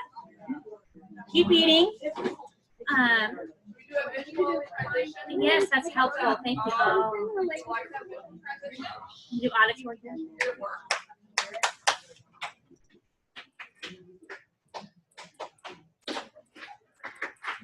Wonderful. Everyone's attention. So one of the concerns, we've talked a lot about SDI, and we did that intentionally because we don't ever want to forget SDI. And I think that sometimes the questions we have about what we should be doing in co-teaching, really the answer is whatever we can do to best provide SDI. And so before we started talking about the different models and how you can structure your classroom, we really wanted to put that in the forefront of your head. The beginning of the session, when I asked about concerns or considerations for co-teaching, one of the questions is like, there's so many models, and what models to use. And these are the models. So different people have come up with different models and different names for them. You'll actually hear in the video clips we're about to show, some people, like the presenters of these clips, call things by different names. So we're going to let that go. Really, these 6 models kind of sum up everything that we could do in the classroom. You can do I mean, we're teachers. We're creative. You can use these different models in different ways. But these are kind of the 6 that we will use to ground our discussion. We have the one teach, one drift, or one assist, or one support, team teaching, parallel teaching, alternative teaching, one teach, one observe, and station teaching. And so what we're going to do now is we're just going to look at the different models and have brief conversations about what could you do if you were using that model in your classroom. So, fingers crossed. We're about to try and show a video off of PowerPoint. So whatever gods you believe in, pray. Okay. What you need to do is find in the newspaper. Oh, I'm in front of it. I was trying to increase the volume as much as I can. Nope. There you go. Okay. Something related to polygons. Anything at all related to polygons that you can make a connection for. Duet co-planning enables teachers to share instruction on the basis of knowledge, skills, and interests, and make good use of a wide variety of co-teaching structures and strategies. Turn the page and look for a few others so that you could then maybe hold them up. Is that closed shape? A triangle whose sides are formed by line segments? Yep. Quadrilateral.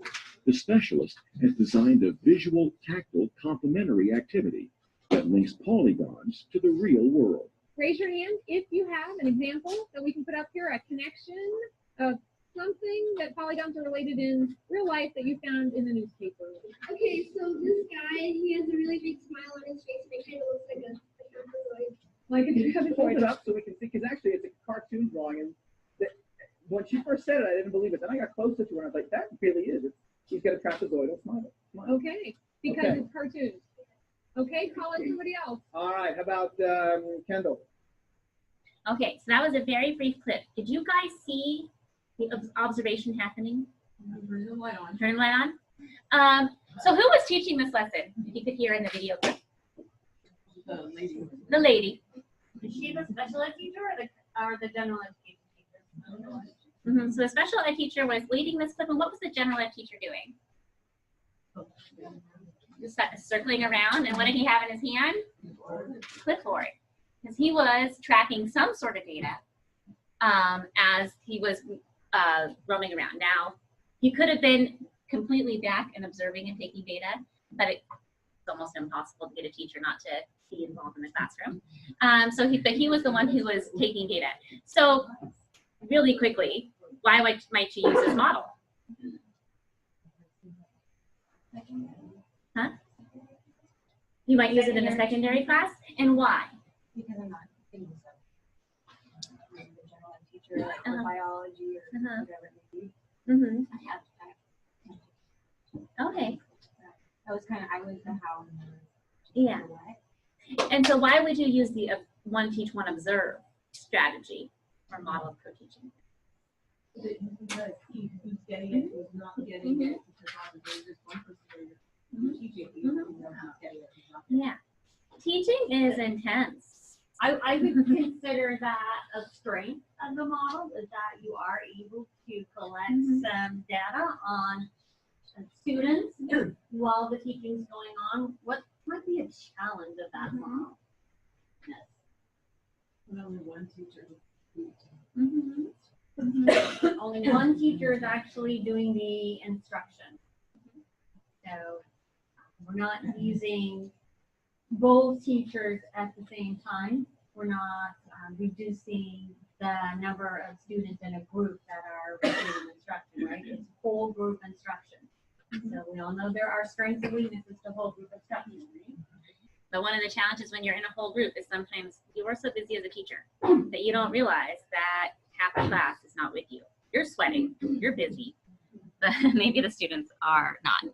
So that is distinguished from the one teach, one assist model of co-teaching. And here we'll watch this little clip. Yes, so lights out.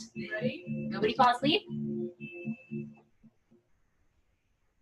In this strategy, one teach, one assist, one teacher acts as the primary teacher while the other assists and supports the learners. In this demonstration, the primary teacher is a mentor, and the assist position of the lesson is carried out by a resident teacher. This is used in a These two roles can be switched depending on the strengths of each teacher and the content being taught. The co-teacher assists by monitoring student work, addressing behavior issues, answering student questions, distributing materials, or asking the lead teacher to clarify any developing student misconceptions.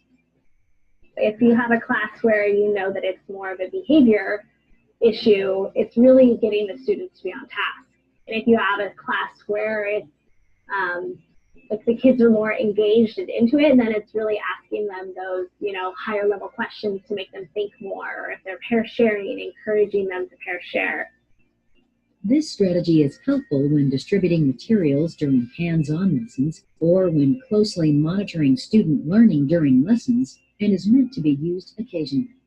In this lesson, what I noticed that I was using a lot of was proximity with the students and monitoring their behaviors. Also making sure that the students were at the same part of the worksheet, on task, and doing the same work as everybody else, as well as checking for some understanding, making sure that some of the students understood.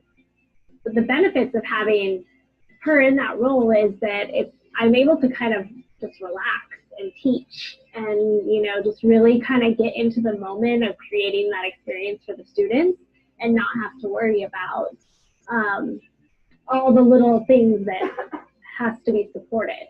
I just know that there's somebody else in the classroom that's there for me while I'm teaching. And then when that person's teaching, I can be there for them too. So it's just nice having two people teach one lesson. When we plan our lessons, I guess we take a look at what the lesson is and then decide really who's teaching.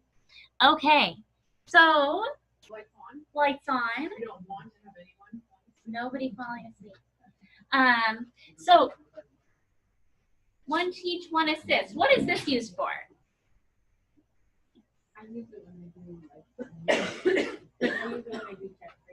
Oh, but tech trainings? Oh, yeah. And you just have somebody who's still trying to log in. I have no idea. I mean, obviously, tech, like me and tech, we are best friends. What other reasons might this be used? The teacher can be the one assisting and engage them too and bring any like Yeah. So if you're seeing that this whole table got it wrong or is confused, you know, you can bring that up to the teacher leading the group right away. Opportunities for immediate feedback right there in the moment, rather than one teacher going through the whole entire lesson and then at the end figuring out, oh, yeah, that group right there didn't get it at all. So if that co-teacher is using the assist model, One Teach, One Assist, the co-teacher can be roaming the classroom the whole entire time that the other co-teacher is delivering instruction and be right on top of any misconceptions or students that need additional help. What might be some challenges with One Teach, One Assist?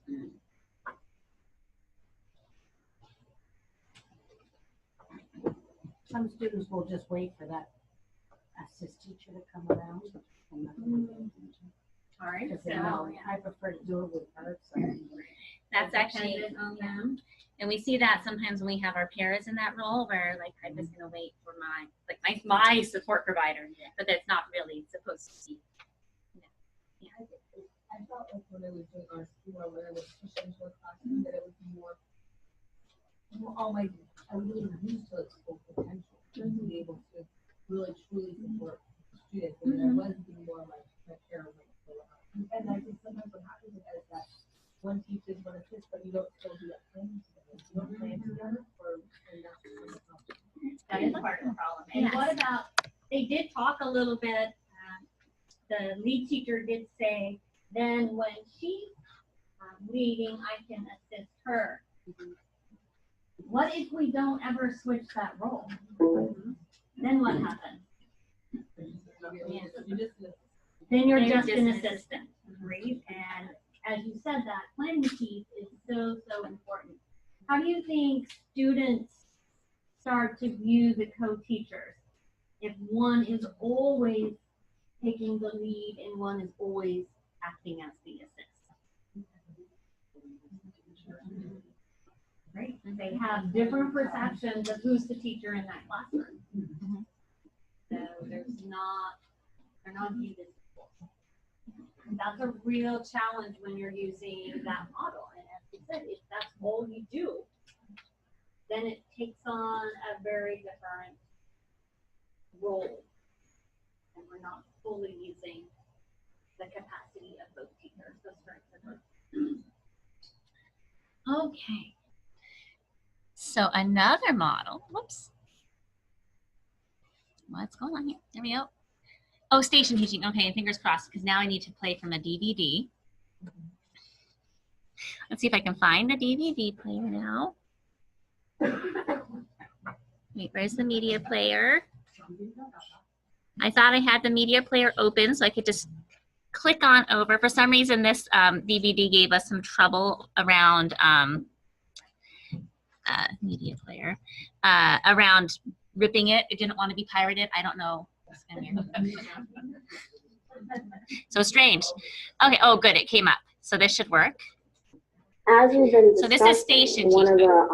Actually, before I show this, so in station teaching, you have students broken up and they're rotating through the curriculum in some way, working with different teachers at different stations. So this is in a high school classroom. Is having a dream. And today we're going to be exploring that theme more through poetry. And we're going to be talking about poetry, which has the topic of dreams in it, and of course related back to of mice and men, okay? So what we're going to do is to put you into workstations as we do.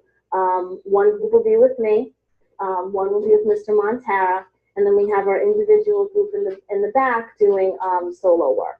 Another approach that we can use would be to group the students to do stations. And we might choose to do 2 stations in which 2 different things are going on simultaneously, and then students switch, or perhaps teachers switch. We might do it so that there's 3 stations and one of the stations is working independently and they're rotating through the stations in some sort of a timed fashion.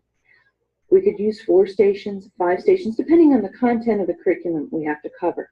Put off, let's put aside. Our scenario to the bottom of the page. Can I get a volunteer? Anyone volunteer to read the scenario first bottom of the page?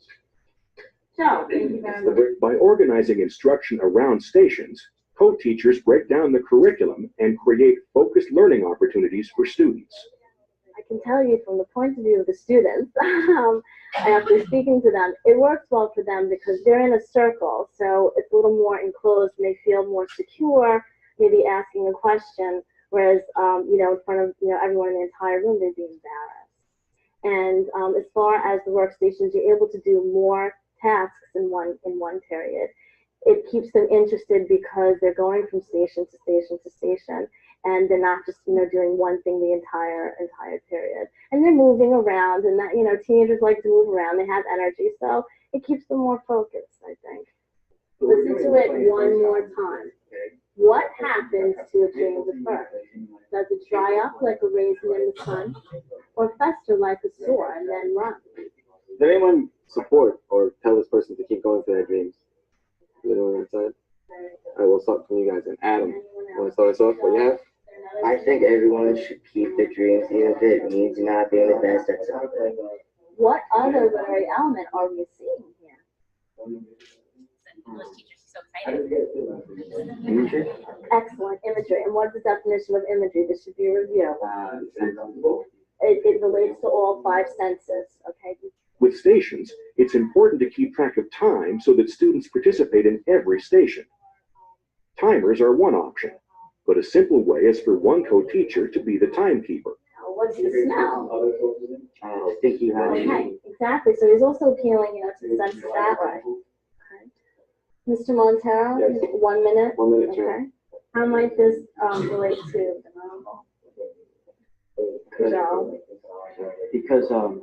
Because Lenny and George, they have their own dreams. After each group wraps up their activity, students rotate to the next station. All right. I will take the individual group. Another option is for teachers to rotate. The goal is a smooth transition that keeps. Okay. Yes, we do want a smooth transition. So what are the strengths of using a station teaching approach in your Fewer students. Yeah, we got that nice ratio now, right? Like it hurt. I don't know how many kids are in this class regularly, but she only had 4 or 5 students at her group.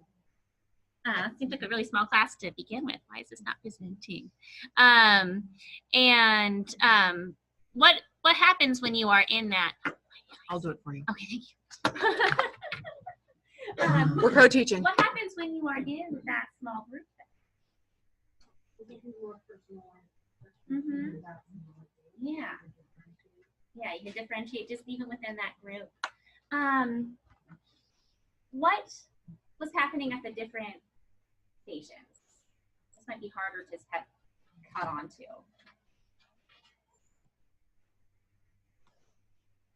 Was it the same instruction going on in both places? No, they were doing something different. And this can be a really nice way for the special educator to do that SDI.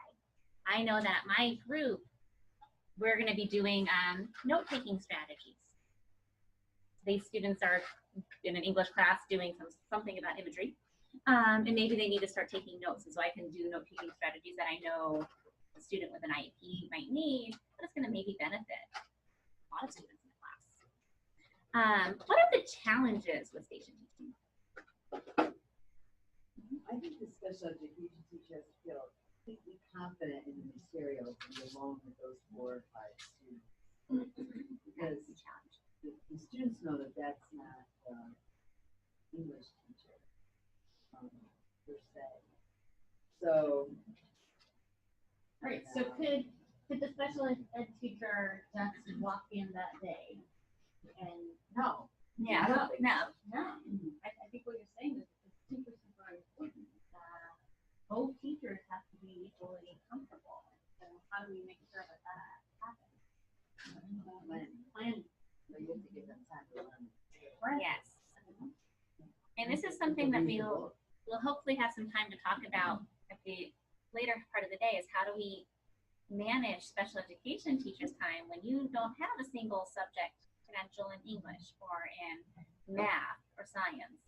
But now you need to get that knowledge so that way you can do the learning strategies around that knowledge in a competent way. And other, talking with administrators, also thinking about how we are using our special ed teachers as co-teachers. So are we placing them in 4 or 5 different content areas to co-teach? Yeah, that's a lot. That's a lot of content for them. And that's way more expertise that we expect out of them than we do a gen ed teacher that's just covering one content.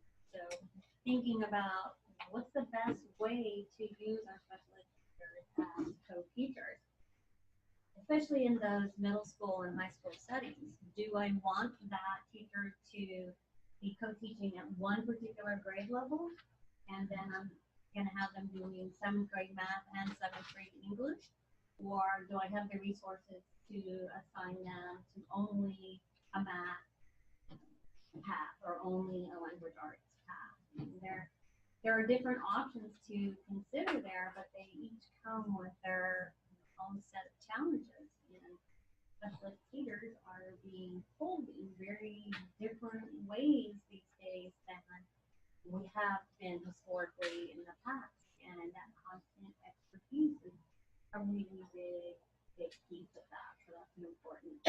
But even despite that challenge, this is exactly why there's the push for inclusion and the push for using strategies like co-teaching to support it.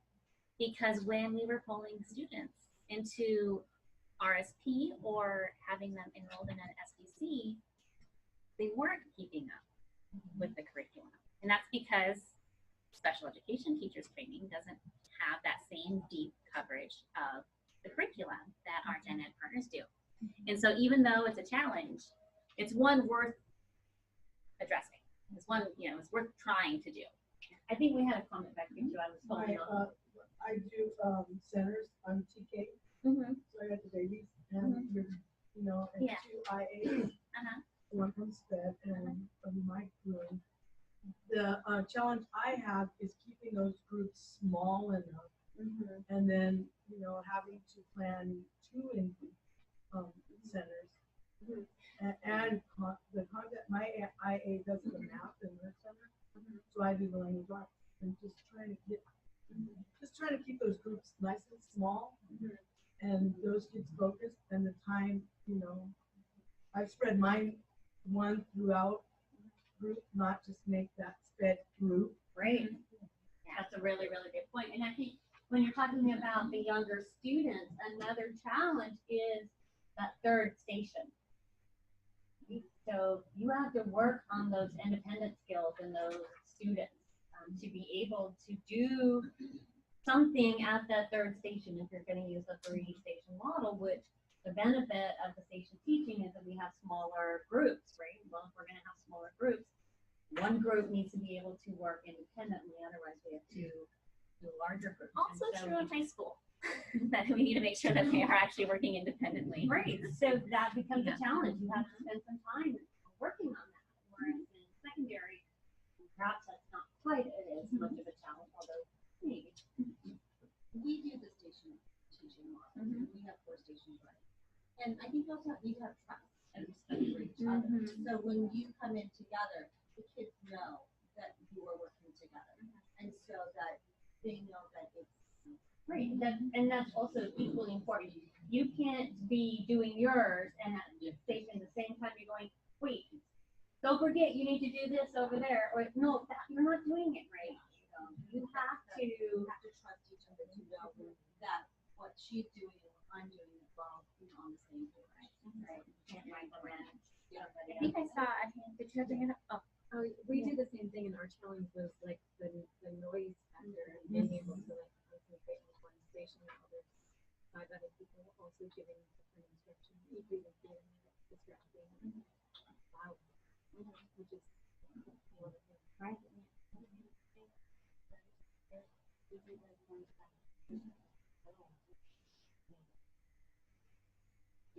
Breaking it down into smaller groups. Can you do it as 2 separate rooms? Can you, sorry, Kathy's saying, talk louder. Louder, okay. Sorry, I find it, the noise level difficult too, with the little ones especially, and when we're trying to run stations, we're talking over one another. And so we have rooms that are right next to one another, so we have flip-flopped that way. Is that another way to do station? So as long as those are mixed groups. They're mixed groups. Yeah, then I think like that's making use of your space, right? If you were then just pulling the kids with the IEPs into one group, then it's like, well, why are you co-teaching? Right. But yeah, certainly looking at our space, how can we create boundaries around different centers that maybe provide some noise cancellation?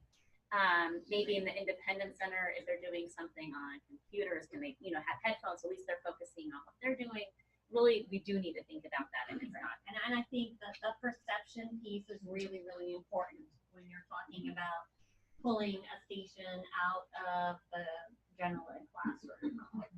There's a lot of reasons that that's beneficial for the noise and just the number of students, but you have to be very, very careful about making sure that there's equity there, that it's not always the same students being, oh, you guys go to that other room over here, and then 2 other stations staying in here, because that sets up the perception of there's something different about those students. They're always being asked to go to that other room to have their station. And the mixed ability grouping, making sure it's not always the IEP students or the students who are English learners. And I think, because somebody said over here, we had the mixed groups, and that's ideally what we want to do with the station. I'm really annoyed to what they do as well. Sorry. We Keep your voice. We don't do it based on their IEP, but we do it based on their level, their academic level, and we switch it up. So about every 4 to 6 weeks. So when she'll bring her kids based on their level into my class and vice versa, and everyone wants to go into purples. It's really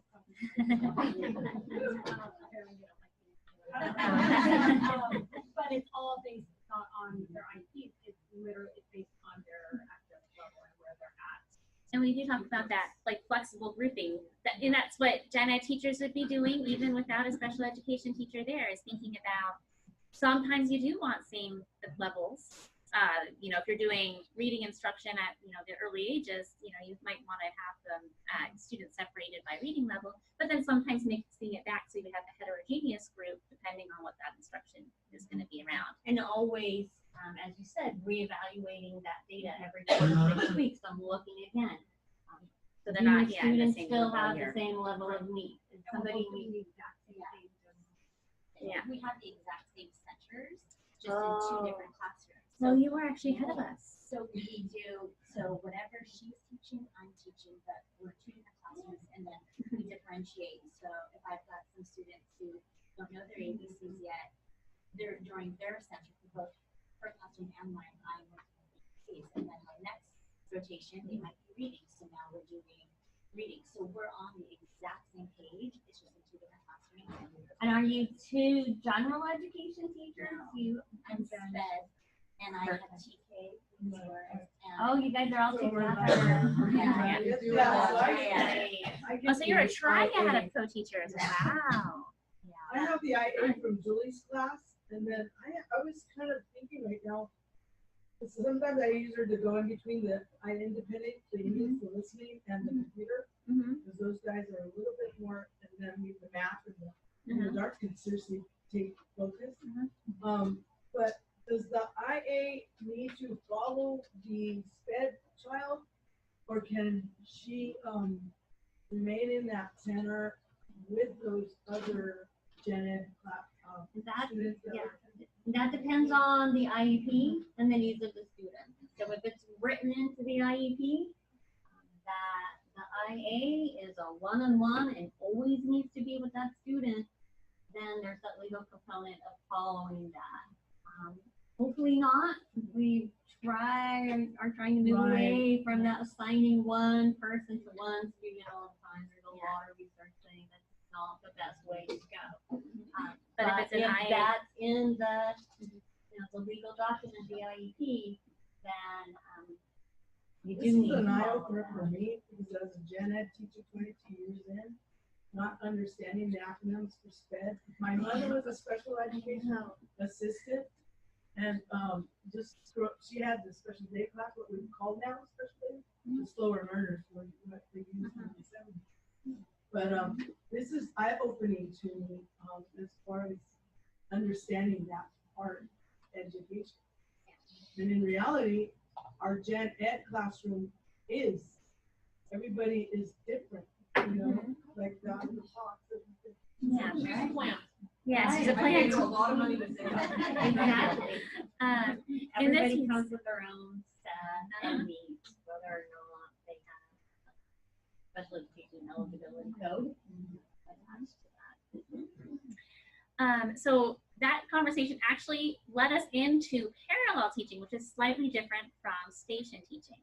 And so let's just go ahead and watch this clip again. Oh, wait, I need to change my display settings or else I know it's not going to work. Display, duplicate. Oh, and it's okay. I'll jump out of the way once I get it started.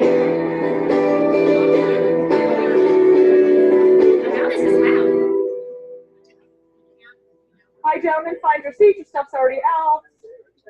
All right, let's get rolling, kids. It's really important that we work with each of the students because we want them to view us as equals in the classroom. So even though I'm classified as the general educator in this classroom and Terry the special educator in the classroom, the students don't know the difference. When deciding how we're going to be co-teaching different lessons, we really take into account the pacing of the unit, how far along we are, and how well they've gotten previous objectives. So we really have to look at what our end goal is and what we think the best way is to get us there.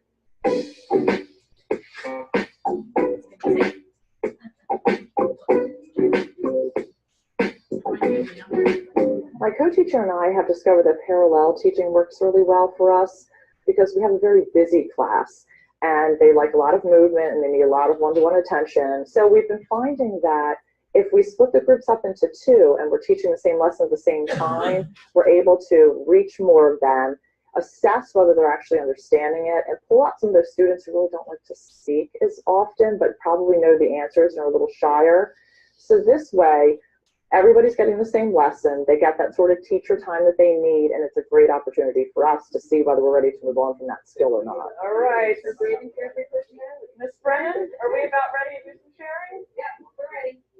All right, who's our brave volunteer?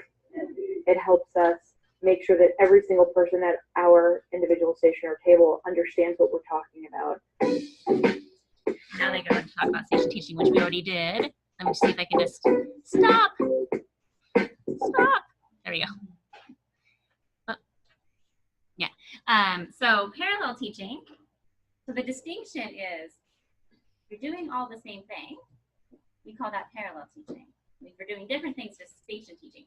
Why do we feel the need to distinguish the two? Why do read my mind? They're different. What makes them what would be different about your teaching capacity between the two?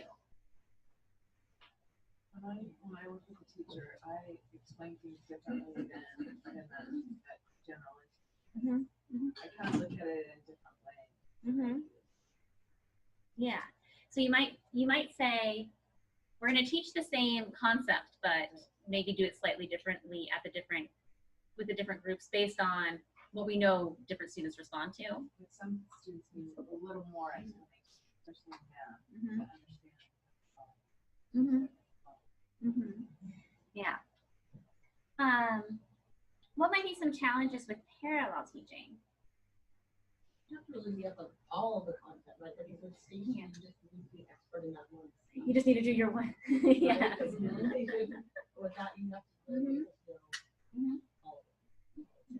We face challenges if one group, if her class doesn't finish a lesson because of time, or they're just not understanding, and mine does, then we're not on the one of us has to backtrack and slow down. Yeah, that timing piece. It's even more so in a parallel teach than in a station teach, because you're supposed to be kind of on the same page, and yet you have different students. What other challenges might you receive? Yeah, I heard noise. You're still dealing with the noise. So those different classrooms or different environments might be a strategy around that, but looking at that. Also, I always get nervous when people say we're doing the exact same thing. Because what it sounds to me like, where's SDI if we're just doing the exact same thing? I don't think that people, I can't imagine there are true teachers who are able to do the exact same thing at the same time. They're teaching in different ways, but we want to make sure that we are really conscious of that SDI again, for meeting the students' needs. One thing though to think about, so station teaching gives us a lot of opportunities, but if you, oh yeah, that's right, there's no video. If you're moving students through an activity, there can't be like a first, second, third of that steps that we want them to do, because they're all, like some kids are going to start on 3. Parallel teaching, you can have that sort of step. Like you can say, like, even if you're flipping back and forth or having them move in some way, there might be a first, second, third that you can manage to do in the parallel teach. Okay, another strategy is alternative teaching. So let's watch this video, and then in this one they call it station, and I'm like, that's not station teaching. That's whoops. That's definitely alternative teaching. So. Okay, now is this your fact? How do you know that's a fact? Anybody disagree with me? Or have a different opinion? Yeah, I think you're absolutely right. That's a fact. The special educator is supervising the majority of the class, reinforcing students' thinking and monitoring their writing skills. And what's your opinion? Really scary. Okay, great. Because some other people might not think that we are scary. I think we're scary. How about you? No. Okay, it looks great. One thing to look at is the very first letter of each sentence. What do you need to do? That's right. Besides that, it's great to go ahead and change your first letter to the other. Okay? Got it? Good job. At a side station, the classroom teacher focuses her attention on students who are having difficulty with the concept. Trent, do you have something you're thinking about? Yeah. What are you thinking? Mine is cheetahs eat meat.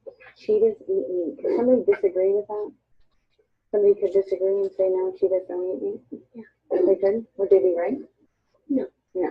So do you think it's a fact? You think that sounds like a fact, Dawson? Cheetahs eat meat. Does that sound like a fact? Yeah.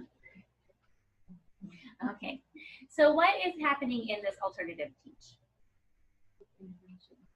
Like an intervention, yeah. So these students, in this example, these students were struggling with the concept of fact and opinion, something that we need to address maybe more explicitly in our instruction these days. So fact versus opinion, whereas the rest of the group, what were they doing? They were practicing, they were writing it out. You could, this group in this case is doing a little quick intervention. It could be this group is doing an extension as well. Like this might be the kids who zoomed on by and you need them to do something while you catch up the rest of the class. Also pre-teach would be the alternative if you want to pre-teach to a few students. Maybe there are students who are English learners, you want to pre-teach a little bit of vocabulary to get them ready for the lesson. So you could do alternative for that. Same thing for students who are struggling. You might want to pre-teach a bit of the content so they'll be ready for the full lesson. Before this whole class, it would appear in this clip that whole class instruction has happened before. But if you were doing pre-teach, like so one of the strategies for English learners is to pre-teach that vocabulary. You might say before that whole class instruction, we're going to do this. I thought I saw another hand. Did I see another hand? What might be some benefits? The intervention, the additional instruction. Yeah, targeted, very targeted to select the students who really need it. Mm-hmm. What might be some challenges with alternative teaching?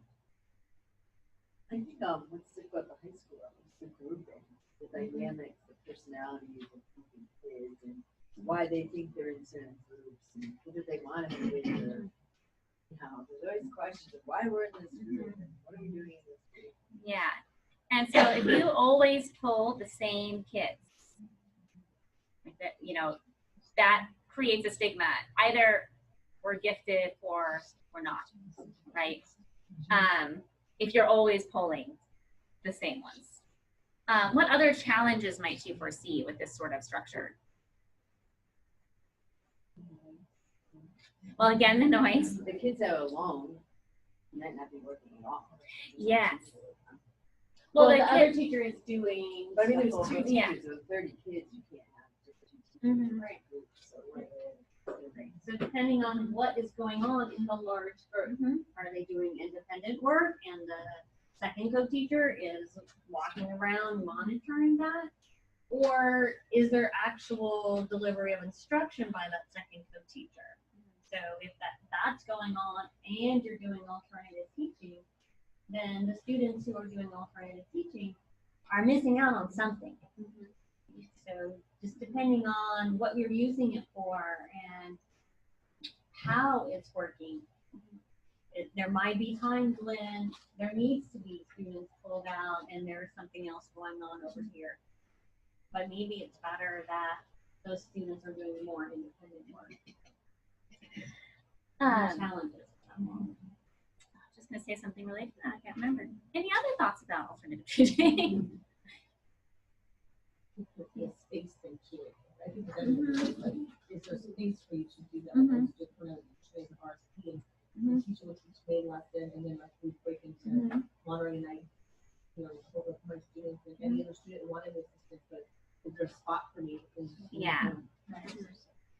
And I think that's another good point about alternative teaching is that we're familiar, or might be more familiar with that push-in model, which is sometimes the service delivery model, where you're pulling students and delivering instruction that may or may not be related to the ongoing classroom instruction.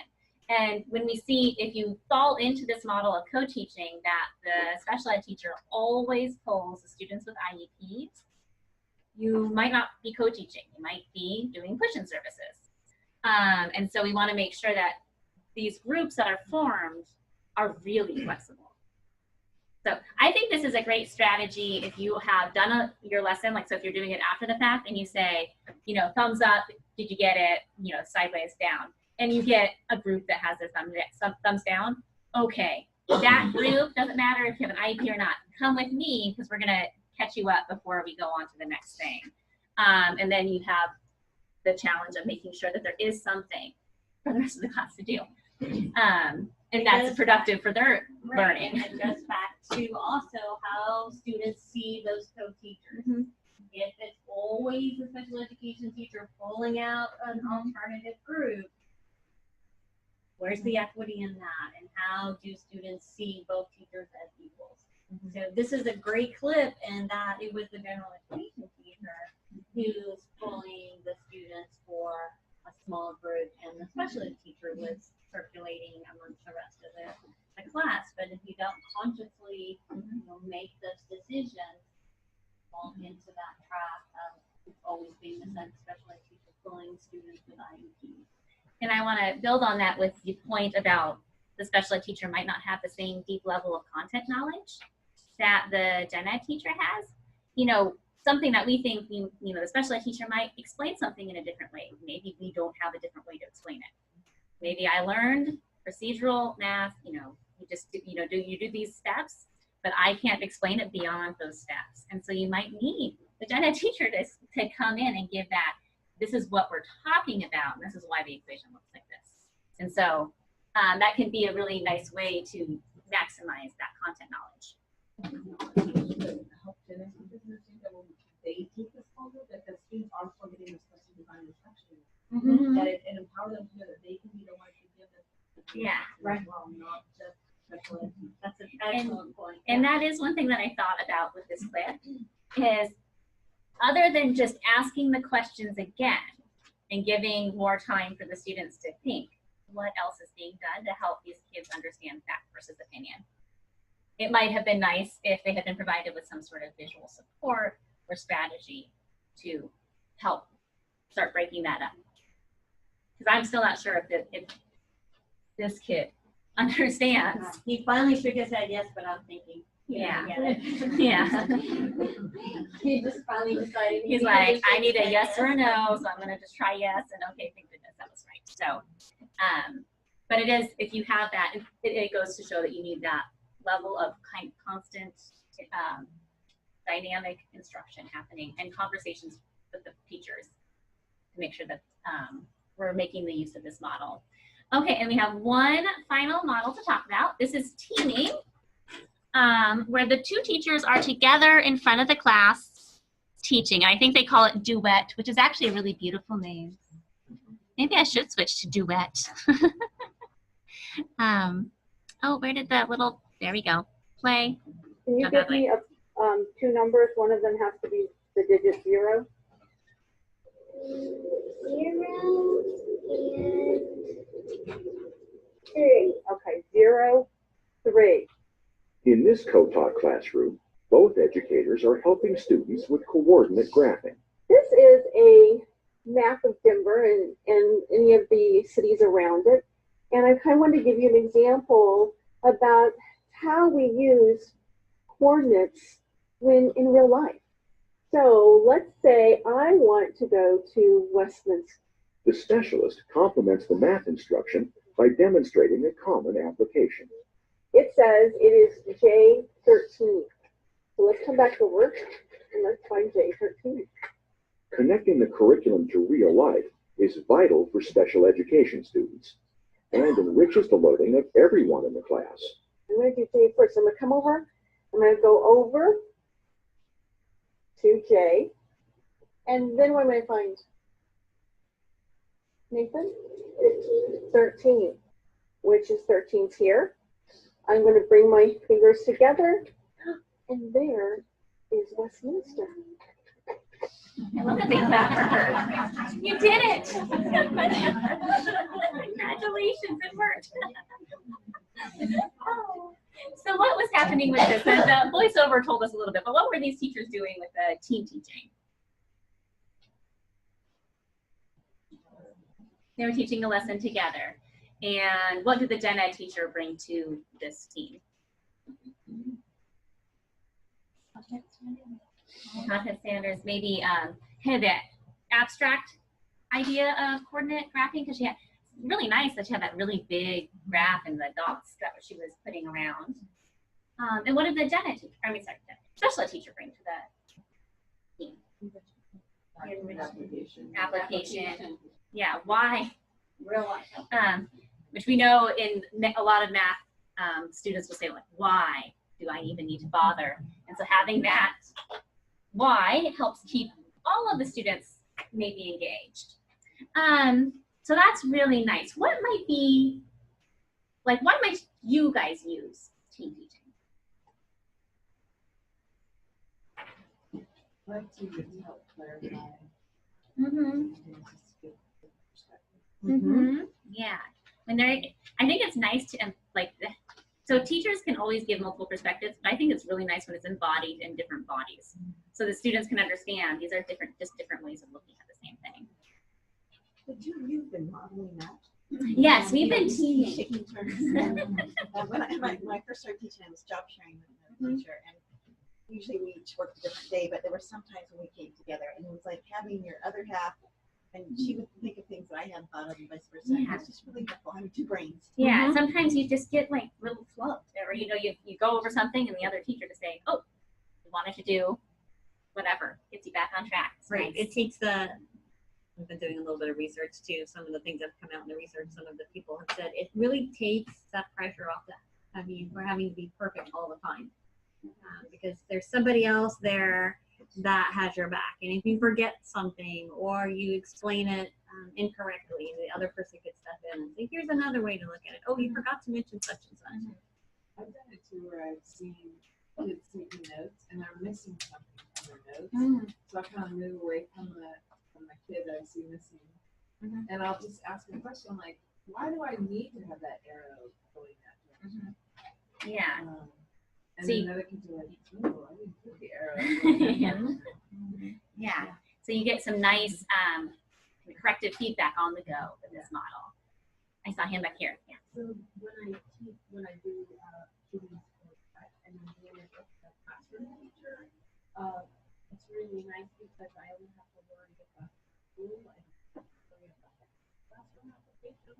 Whereas they don't have to be the expert on school, but they are the expert on Yeah, so you can bring that together. So lots of really nice reasons to team like this. What might be challenges with teaming? Oh yeah, so you might not equally share the stage. Yeah, if somebody has a really strong personality, might think that they are sharing or teaming, but the reality of it is they're sucking up all the energy in the room.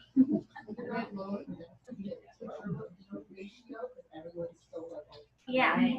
So this voiceover said that you can reach all of the students, but if you're reaching all of the students if they're all sitting in the, on the ground over here. Oh, there's a kid back there on his desk. Hopefully he's being reached too. Sometimes the kids don't know what your role is. So it's not my classroom. I go into a class. So when I go to help the kid, they're like, how are you? You're not the teacher, right? Yeah. You sense the pullback. But if you're teaming, do you think students see you in that same way? At first they did. At first they saw me as, you're just a helper. Right? Don't come help me. And now they're like, oh, just like, come over. Yeah. They I think they feel more valued. Yeah. Having both of the adults at the front of the room kind of helps establish that you do have something to bring. I see your hand going up. Well, there's different styles of teaching too. There's teachers who are rigid and orderly. Yeah. So that might be a problem. And I think it share the same idea about how to reach the kids. Which segues so nicely into our next stuff. Okay, well actually not, because we want to do this, but yes, I think one challenge with teaming is that it really requires planning and then agreement on how are you going to do this. It requires potentially more planning than like station teaching, where you can know like, okay, these are the different stations that we have going on, and then you can maybe break up and finalize the finishing touches on your individual station.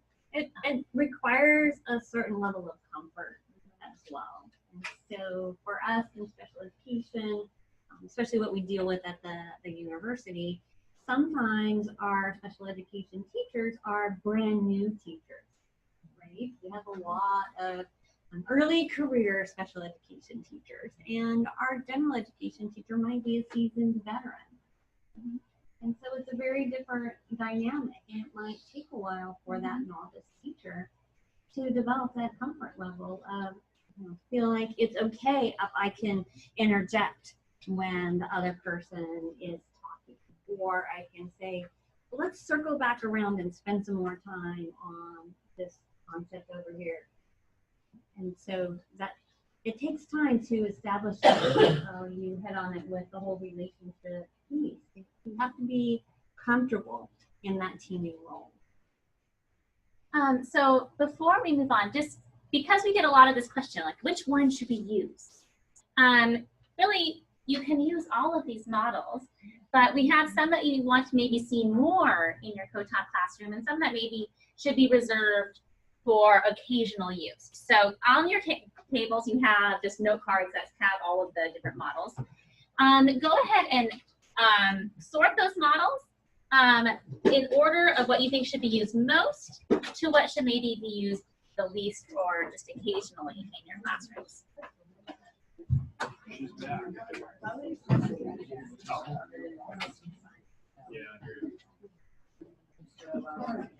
After this, I think we should do this.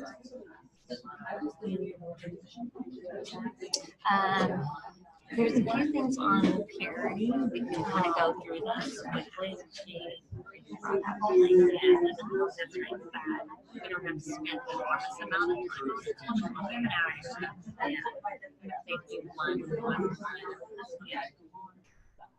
You know what I can do?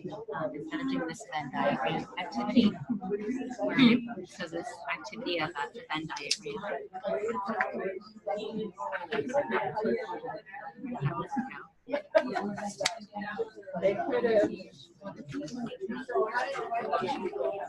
It's really great. A Venn diagram. So I had a list of like teaching activities. There, there. Okay, and they were going to put that in a Venn diagram, like who's responsible for what. But instead of doing that, we'll just go ahead and mention it. There's no notes up here. Oh, now let me switch the presentation.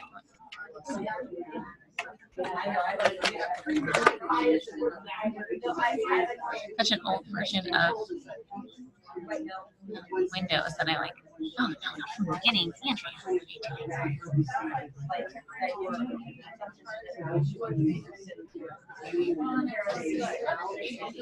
We'll give them a lot of time to talk as we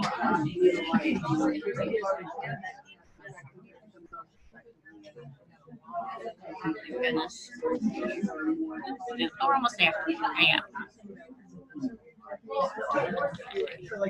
I think we should have made that, brought the poster or have that. I know. I didn't even think. I didn't until we were having this. I was like, oh, we have that. It's beautiful.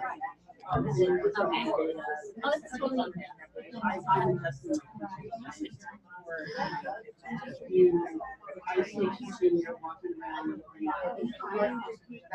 Okay, I'm gonna click the focus button.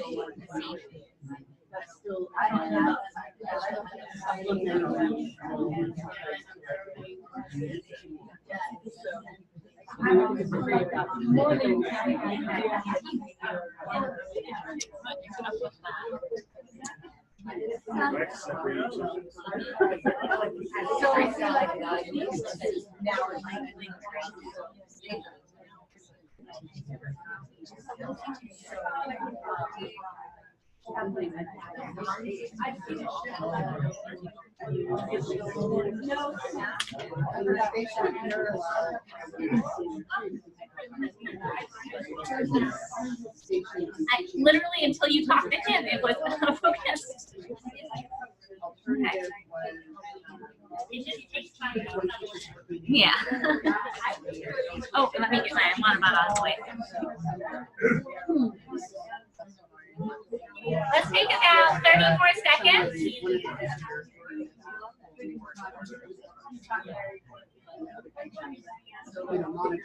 So this one, again, it becomes a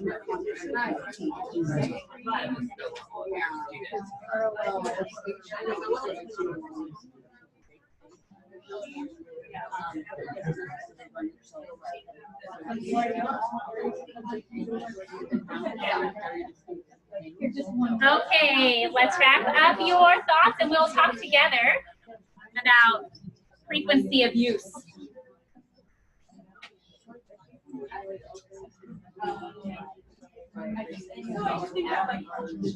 Does everyone have their co-teaching models right? Yes? All right. What did you have for one? So we start from the top. Which one did you use most often?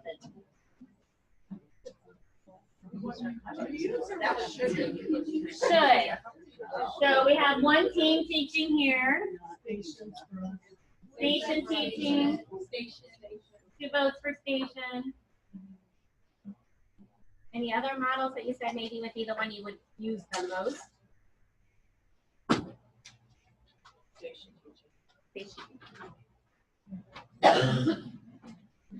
So what would be maybe your second most common or most frequently used? One teach, one assist. Just gonna abbreviate that. Anybody else a thought on what would be maybe your second most frequently used that you would, or that you would want to ideally use? What did you abbreviate that? One teach, one assist. Sorry. Oh, they said flip it. Team and stations, and then the second would be stations or team. Oh, so okay, my notes are not going to make any sense. Let's clarify that. Okay.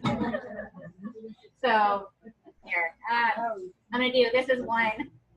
We have some, one group said one teach, one assist. We have team, and we have station. And parallel. Oh, times 2. Parallel times 2. Okay, 3. What did you put next in your list? Huh? Oh, what was that there? One team, one assist. I really should make this one really one. Okay. What else did we see in that third place? Maybe used sometimes, but not all the time. Teaming.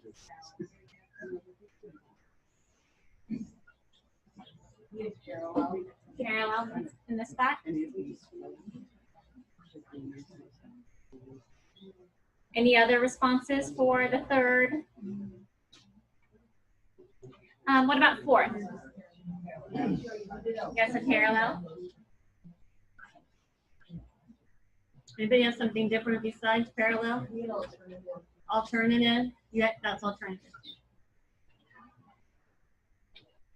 Anybody have anything besides parallel or alternative in the fourth spot?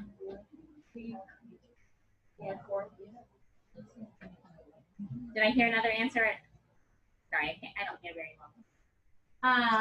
The fifth spot.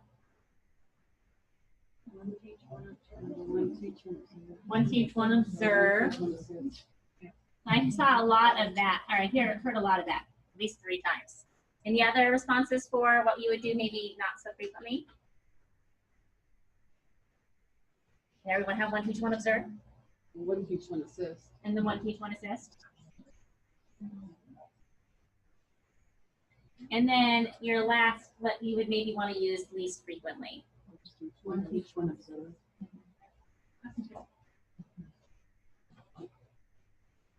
And then did other people have one teach, one observe down here too? I think I heard. Okay. An alternative. Okay. We talked about this, but there's also the assessment piece and who's doing the assessment on all these students. Is a special ed teacher doing the assessment on the regular ed kids as well? Is the regular ed teacher doing this? Are they sharing the assessment? Who's doing the grading? Who has the grade book? Who has access to the grade book? These are, there's curriculum instruction and assessment, those 3 tiers. Yeah. So how's that all working out with this? This is just the class. Yeah. So when we talk about co-teaching, we often say co-plan, co-teach, co-assess. Right. But then, what's happening during the assessment? What does your assessment look like? Is really going to determine. So like kind of informal assessment while you're teaching them. So if you do parallel, what are you both seeing? Are you looking for something? And if you need to be tracking specific data on anything. Right. If it's a multiple choice test, that's one thing. That's easy. Multiple people can grade that and come up with the same answer. But when you're talking about things like essays, are both teachers involved in grading the essay? And should they both be involved? That could drive instruction. And so then we have to decide which one works the best. Yeah. So it is true. Whatever co-teaching strategy you choose, whichever models you're choosing to use in the classroom, really should be driven by whether or not you're reaching the students and how you can best reach the students. So this is a little bit, the answer in education is always, it depends, right? So can special education teachers grade general education students' work? Sure. Sure. If they're in a co-taught classroom? That should be part of the process, right? But there should be some discussion and some planning around that, especially things that are not as objective as a multiple choice or a single digit math problem where we all know what the correct answer is. So the teachers need to work together. How are we going to score this? Are we using a rubric? What constitutes a 5, 4, 3, 2, 1 on the rubric? Can a general education teacher collect data for a special education teacher, a student's IEP goal? Yes. Absolutely. So we go back and forth. There's no only this person can do this and only that person can do that. But you need to talk about it. It needs to be part of what you do together. It needs to be part of your planning and practice. I'm just thinking that if you are still planning, certainly your lesson objectives would be what kind of end product you want to see to be part of that planning process, right? That's practice planning. Yeah. And so you should have to that, right? You have plan to get, a vehicle you're going to use for delivering and then what you want to Absolutely. So there is a bit of a trick with this assignment, this activity. There's the answer sheet's in your folder. Or it's not really an answer sheet because it's not really hierarchical or ranking. But this is from Marilyn Friend and her recommendations for what models we should see a lot of and which ones we should see less frequently. And it's not to say that any of these models are bad. It's just like, how can we make the most use of our co-teachers' time? It's a lot of money to have a co-teaching classroom, right? And so we don't want to always teach one observe because that's probably not making the most use of the co-teachers' time and expertise. So you can see it's a cost. The co-teacher becomes a very costly observer. Mm-hmm. They're getting paid full teacher salary to just be in there to observe. Somebody else could do that. So you can see she has for one teach, one observe. She says actually frequent use, but for very short periods of time. That's why that first clip where you saw, like it's almost impossible to get a clip of one teach, one observe because you have one teacher who is observing, but then stepping back in. Because you're probably not going to spend an entire hour watching unless, I guess I shouldn't say that unless you're trying to figure out why a child is behaving in a certain way and maybe you need to watch for an hour to get the data. Right, but you wouldn't do that every day. You want to do it every day. When you're struggling or a particular student is struggling and you can't figure it out, then maybe you do need to use one teach, one observe for that whole period, that whole time. But more often you're going to use it for targeted time periods. At that clip that we saw, the teacher that was observing was looking for very specific things. Maybe you're trying to gauge how well students can transition between activities. So you're going to use it at that. One teacher's going to give the direction to transition and the other teacher's going to observe, all right, who's transitioning, who's not, where are we falling down in this. Meanwhile, station and parallel teaching she lists as both being recommended for frequent use. And I think we talked about a lot of the good reasons why we would engage in that, the small groups. That's really going to maximize the input of both teachers and reducing our ratios. We know even if our classrooms are not structured like this, there's a lot of benefit to having small class sizes. And so if you can kind of create those small groups in the class, you can then get that nice ratio and really be, as a teacher, just really attentive to who's getting it, who's flipping through the cracks. So good for us. We did have station teaching in 1 and 2. We had parallel in 2 and 3. So should be at the top. Yeah. Right. There we go. Then we have the alternative teaching and team teaching. She says for both of those, the occasional use. You might set it up like, obviously you need to, before kids can burst into stations, you need to have some sort of setup for it. That might be a good time to team teach, especially to establish that we're both teachers in the classroom. You're not just some stranger hanging out. We're going to talk to them. An alternative can be really powerful if we are targeting those students who are ready to go on or are not getting that concept or need that pre-teach. But we don't want to always every day have a group of students, particularly a group of students with all with IEPs being pulled to the back of the room, to the kidney table, to do something different from the class. And then finally, she recommends one teach, one assist as being the most rarely used strategy. And so there's many people in here who are co-teaching. How many of you find that you use one teach, one assist a lot? Usually when we talk to co-teachers, they say, oh, we do one teach, one assist a lot. So that's wonderful that you're not saying, well, that's the strategy we use most. But it's half. Yeah, half. This is what we see, particularly when we've had teachers who've come to us whose district had them start co-teaching mid-year. and they didn't really have time to talk about what is this going to look like. It just started happening. And then they don't have time to plan. Because then you are running into the classroom and saying, what can I do? Like, just tell me what to do. Or they haven't had any training and they don't know what to do. So, and then the gen ed teacher says, well, could you pass out these handouts? Make a photocopy. And, you know, it's nice to have those extra hands, but it's not something that we want to be spending our entire co-taught period doing, because that's really not me. Because in that case, we could send a paraprofessional in, an IA, to come and fill that role. Okay, so we are going to, I think this is, so we're not going to have time to do this activity, but I think just as a, let me get out of the way. There is a handout, and this is, I think, a good conversation starter. This is just a list of possible activities that you're engaging in. So this goes along with the assessment. Possible engagement activities you're engaging in your classroom. Who's responsible for it? And I have to say, my pre-service teachers who've never been in the classroom before say, well, we're all responsible for it. We can all do it all together. And yes, you could, but you might want to sleep. You might have IEP meetings to go to. You might actually need to make the materials. And so it's a good conversation to have. And there's other things that you can talk about too in terms of, especially if you're a co-teacher who's going room to room, you know, where is my space?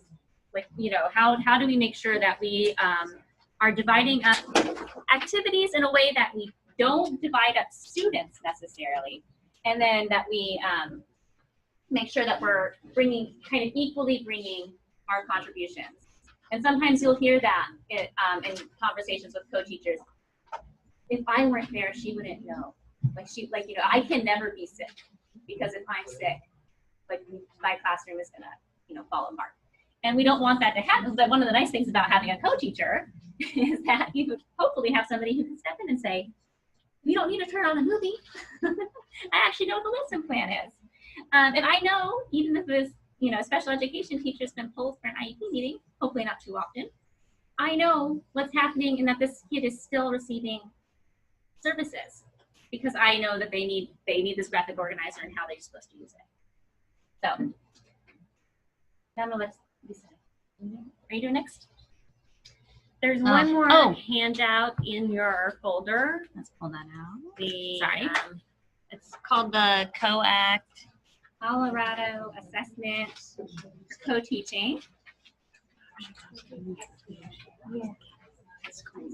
Well, I think this is being recorded, so hopefully you can watch the rest of it. If you message, direct you to where it is. Okay. We're going to switch the presentations. Okay.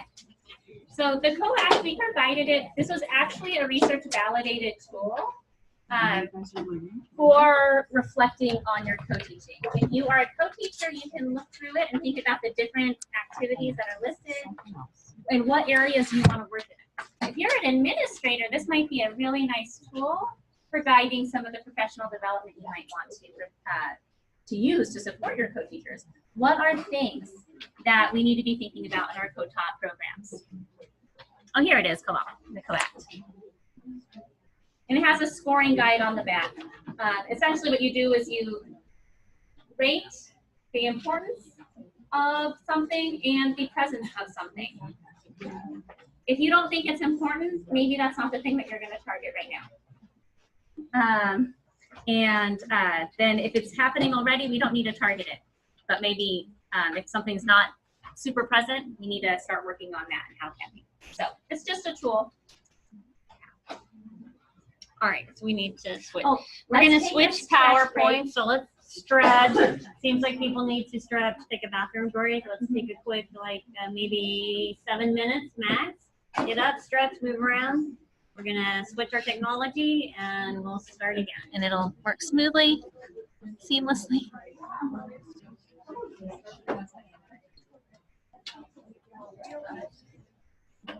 Oh, it is working smoothly and seamlessly. You said to use the clicker, not that, because every time we touch that, it freezes that. Oh, okay. Zoom recording.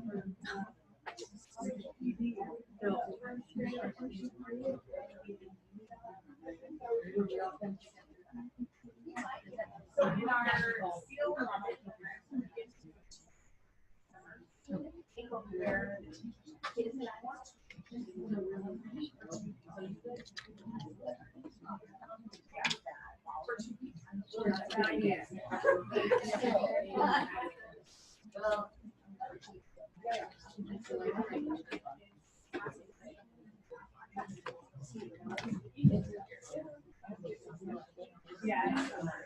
Well,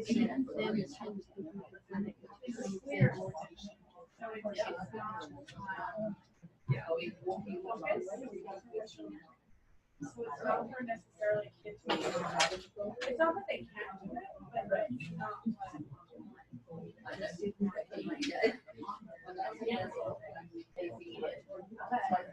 So like, check my email. It's a long day. usually don't have because we're the other thing and they overlap. And the other part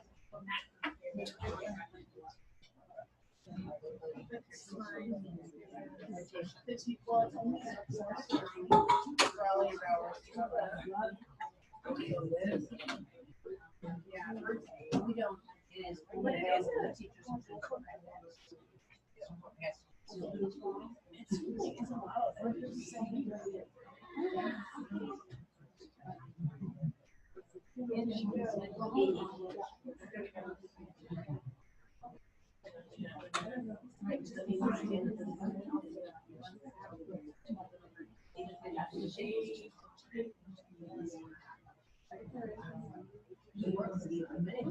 really well.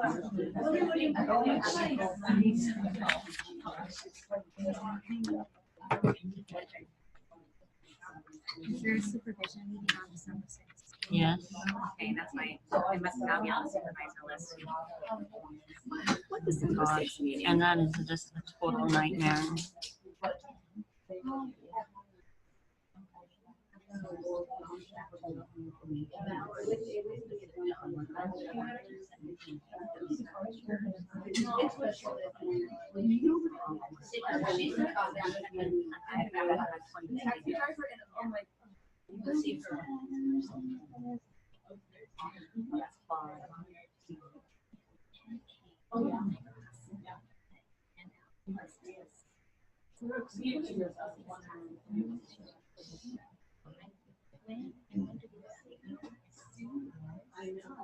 I mean, the whole phone is up.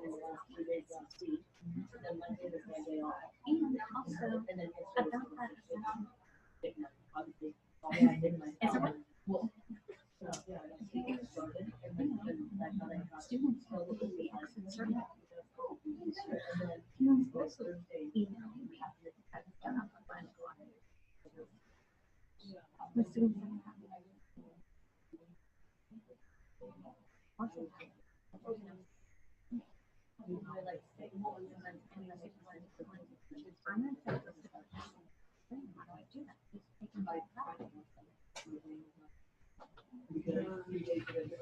So I got up and made the survey and sent it out to in your free time. Listening all the time.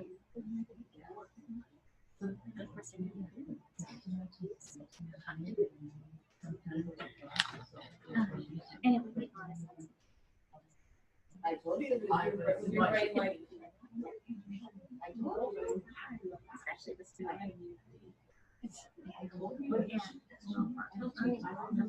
No, she said you can do do 2 days. Yeah. Oh, you did not. Sorry. Because it's not like the end of the semester. I don't have all those chapters 1, 2, 3, and 4 to regrade and regrade and regrade. In my state, we were having problems with the P&D. Thank goodness, Noel and the 50,000 questions actually saved us this time. You guys are good? We're good. Just remember, you and your body are going to be filmed. Give her this. I'll take that Well, now. with the video, it's like, I know, we should have you stand over here. And then oh, you can that go in one's that way. fantastic. That's okay. I'm left-handed though. I always want to. It's all good. But we're like, I was like, there she is again. You showed up.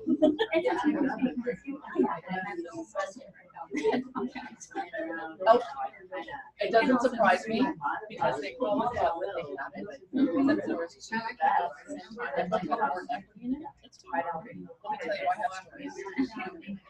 I'm just like, And when we start saying, then all of a sudden people start paying attention. I know, that's what it. Put that in the email. In. I think she's maybe asking too nicely. Yeah. So, listen. well, I talked to the admin in our college. She got this. She was like, oh, I get it.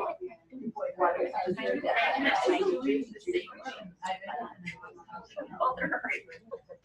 How long did you give them? Yeah.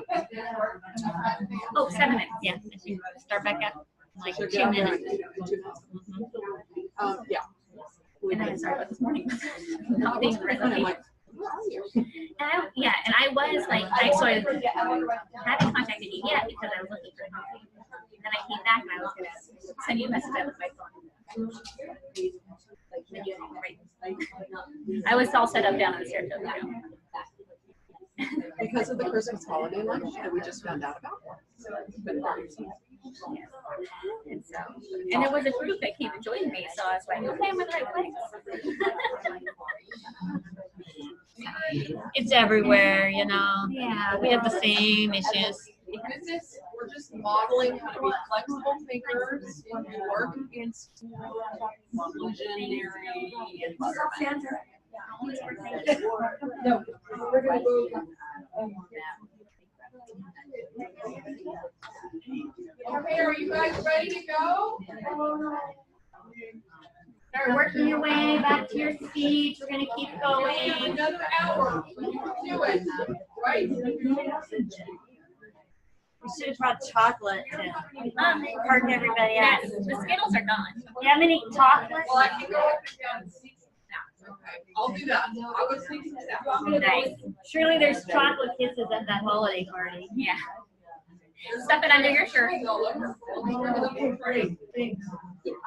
that means though, if you get confused, you have to listen and attend. Oh, they've been great. First cookie is then Take a visual support for that. All right. They'll take care of us. Let's keep going.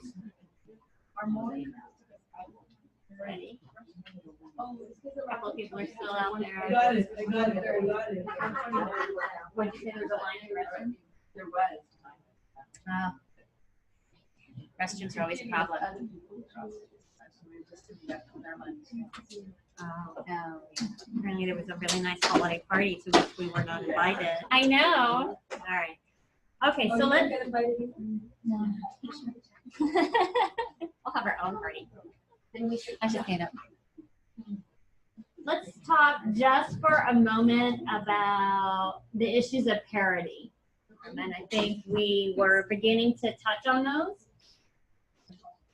and why they are so important for coaching. So when we talk about parity, what do we mean by parity, especially in a co-teaching relationship? What do we mean? Your thoughts? Pairs, okay, so root word pairs, so two people. So what do you think about with a pair relationship? Give and take. Flexibility. Equal effort. Similar workload. Similar workload. A similar work ethic was the kind of sarcastic remark made in the corner. Exactly. No, but it's okay. But you hear that when things fall apart, you hear that sort of thing. And then we have the lack of sustainability when people move. Because I can co-teach with my best friend. Actually, maybe I couldn't. We wouldn't have worked well together. But I can co-teach with my best co-teacher, but then this new person came in. They're a completely different person. They don't fit into the relationship the same way that I expected. Right. So what does parity, thinking about a co-teaching relationship, and we were gonna kind of do some group work on this, but let's kind of go through it quickly so we can get to the lesson plan. What does parity look like and sound like in a co-teaching situation? What does it look like? Let's take that first.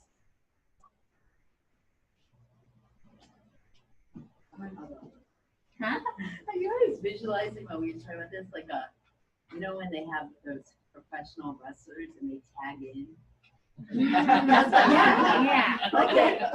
Like one should be able to just tag right in and go do whatever you would do. Okay, so it looks like one should be able to tag in and just take over. Right. And when you get to that point of like really seamless co-teaching, you don't need to say, help! You know, your co-teacher sees, okay, this is a time when I need to jump in. All right, what else? How else might it look?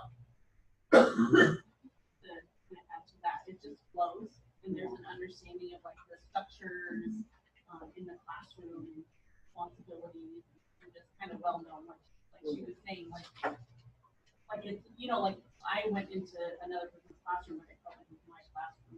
I was comfortable enough to do the grading and enter the grades and this. You know what I mean? So let's expand on that. You felt comfortable enough. You felt like that was your classroom too. So what does it need to look like if it feels like your classroom too? Trust, sorry. What about space? What about space? Desk space, space for personal items.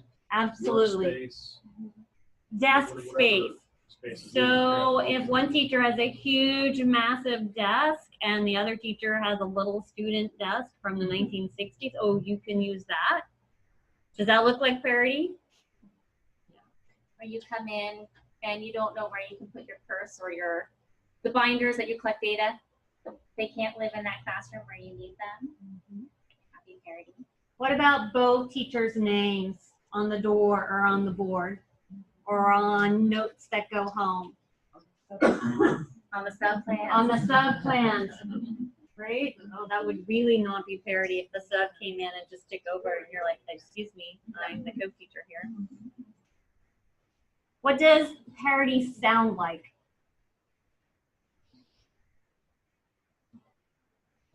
I get this vision of what we say mirror words.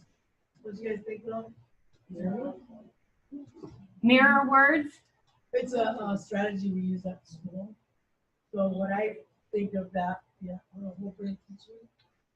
When you say that, what's mirror mean? So the two co-teachers mirroring each other. similar vocabulary, incorporating the same, and then same vocabulary, the same strategies, not the same, but like similar strategies, right, like are appropriate to the population. Right. So they're everybody's on the same page. What about student interaction? What does that sound like in a co-teaching classroom that's exemplifying parity? Very similar. When I or my partner ask the question, we expect it to be answered with those strategies. Right. And what about students asking questions?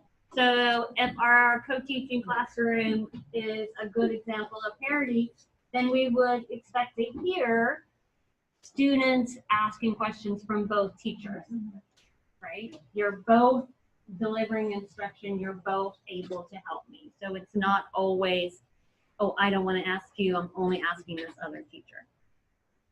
So it's that establishing both teachers as equals. How might co-teachers, oh yeah, don't do that, do this. So each co-teacher is respected and their contributions to the team are valued equally. How can co-teachers work to establish parity? Doesn't just automatically happen. During the lesson planning phase, if you're planning together, you can kind of strict. So that's where you're at. Make it easy. Okay, so evenly distribute the workload, especially in the planning phase. Okay, I'm going to do this, you're going to do that. Anything else? I think it's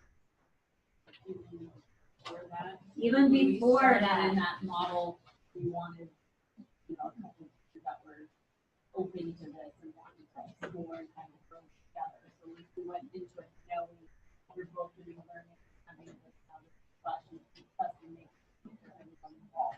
Exactly. That's a super, super important piece of it, of a co-teaching relationship. That parity starts before you even begin that first lesson plan.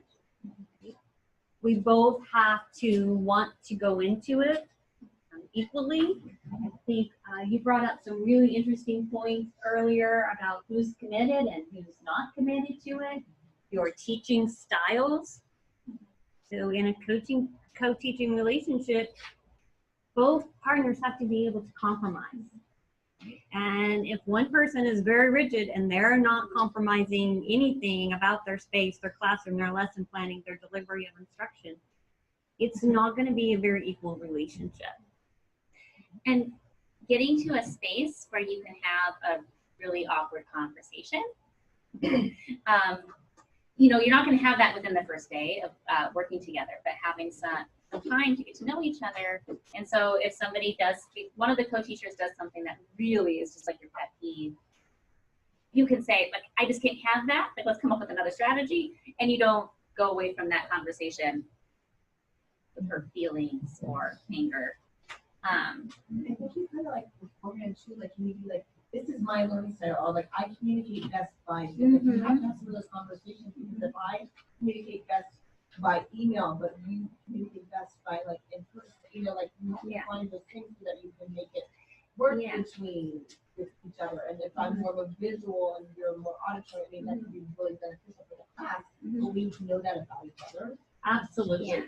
So having those difficult conversations, and sometimes those are not easy conversations to have. Someone who's texting you all the time and you don't really like text. You'd rather have an email, or you'd rather have a phone call, or you'd rather have it in person. It's a little bit difficult to say, can you please stop sending me messages by text? I don't respond that way. I prefer to have a phone call or an email or something. That's not always easy. But in order to establish that parity in that co-teaching relationship, you have to have those conversations. You have to talk about what's your philosophy of teaching and what's important to you, and how do you run your classroom, and how do you expect students to interact. Someone who wants to be a very strict, I do lecture format, students take notes, that's it, is going to be very different from a teacher who likes to do a lot of project-based learning. And if we're talking about co-teachers that have those very different styles, you can see how that's going to take some getting used to, and they're both going to have to give a little bit. So talking about your philosophy, your commitment, your strengths, and your challenges. As teachers, we all have areas of strength. We all have things, that's kind of a challenge for me. I don't do that so well. So we need to be upfront and honest about that. Try to find that area of common ground and build off of each person's strength, support them where their challenges are. And then, as Andy said, the pet peeves that might impact the co-teaching relationship, things that really bother you and get on your nerves. And we have a great example of that. When we did our very first co-teaching PD, we were going through, so we have like We way share more an handouts than office. we do. So we share an office. We get together. We have all of these different handouts that we want to look at, and we're going through and deciding which ones we want, which ones we don't want. And when we don't want them, I put them on the ground. She doesn't just put them on the ground. She goes like this. Okay, we're not using that. We're not using that. We're not using I that. insisted it was an orderly pile on the ground. There was no pile. So, yeah, after a little while, I was like, okay, let's have a conversation here. I'm not doing well with all that paper all over And the we got over it. Like, it was just a matter of her telling me, because this is the thing that sometimes happens, and this happens in all of our relationships. If there's that little thing that niggles you and it's bothering you, I didn't pick up on any but she was not. Wait, where are my we? husband might say the same thing. So I didn't pick up on these kids. So her telling me, I was like, oh, well, I can put them. Okay, you want to put them in this Here's pile? the trash can. Put them here. And so we were able to get onto it, and we worked very well together. My desk is still incredibly messy. Her desk is always very nice. But we love sharing an office Yes. together. We have so much time to bounce ideas off of each Yes. other. So if you're in that kind of co-teaching relationship, just spending time together, whenever you get the opportunity, can really help kind of establish that bond and help you see each other for your strengths and weaknesses. And if you are an administrator or coach in this room today, you might think about how can we get new people who just met that point where they can have those conversations. There are strategies to work on teaming, not teaming like team teaching, but just working as a team and giving that space. And it might mean like some extra PD before the school year starts, if it's possible, to do things like trust falls to get to the point that you can have these conversations and move beyond it and not simmer.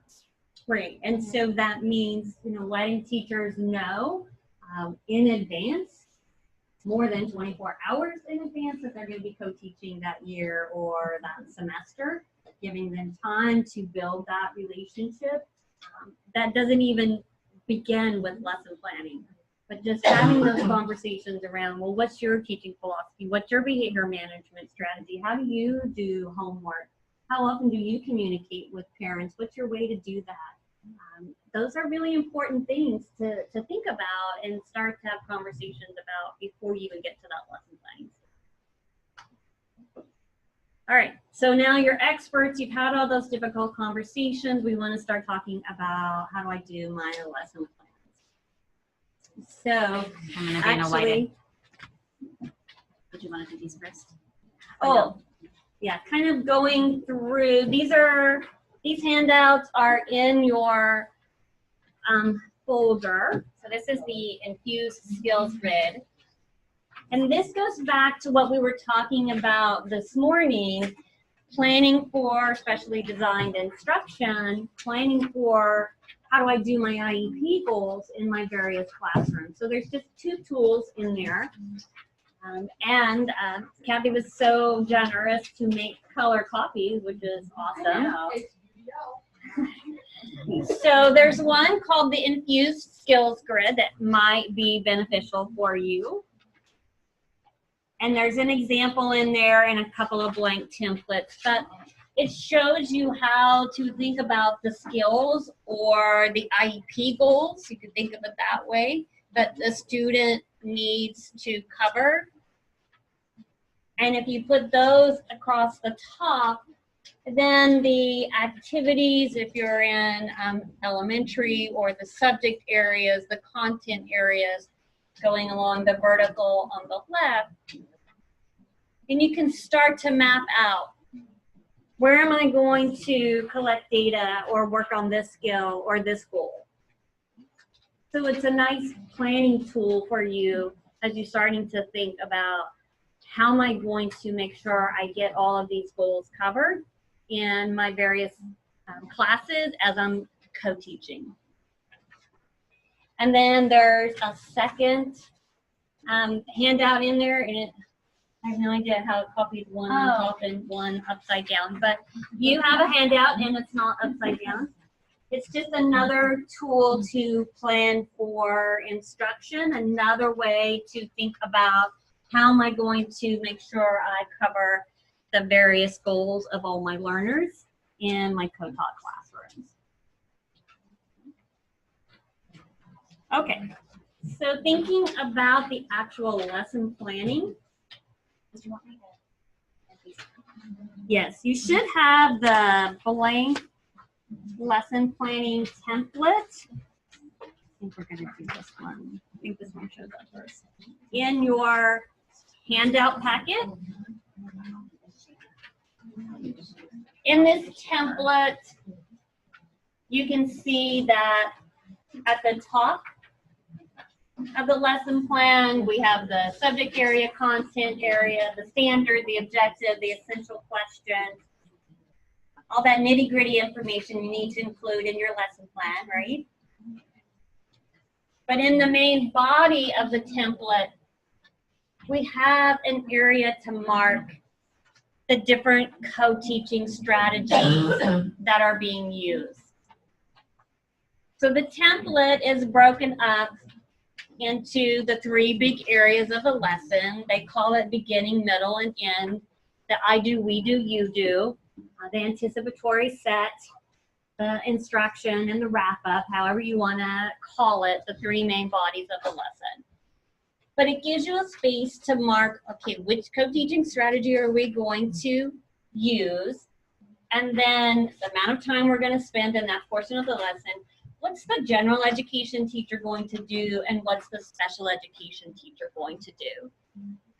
And then in the last column, you can see a space to put considerations or needs that need to be met for your IEP students, or students who are English learners, or students that need additional support.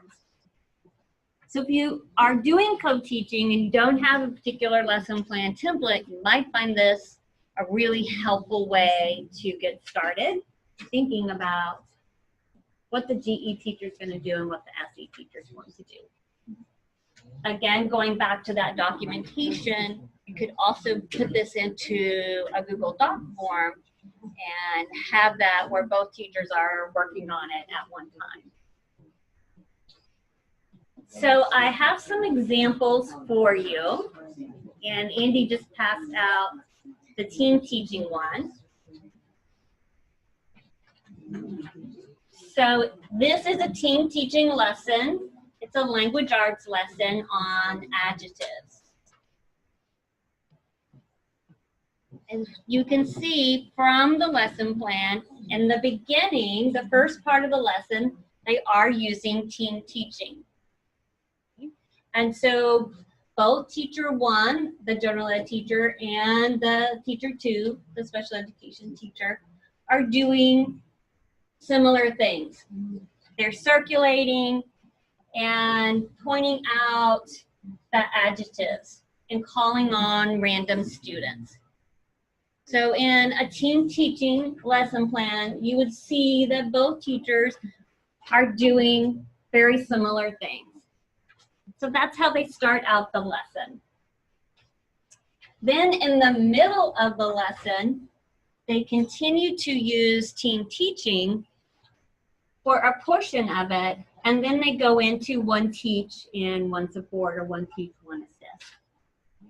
And so oftentimes when we're doing the co-teaching workshops, we come across teachers that are just starting co-teaching, and they think that if I choose a model and I use that one model for the whole lesson.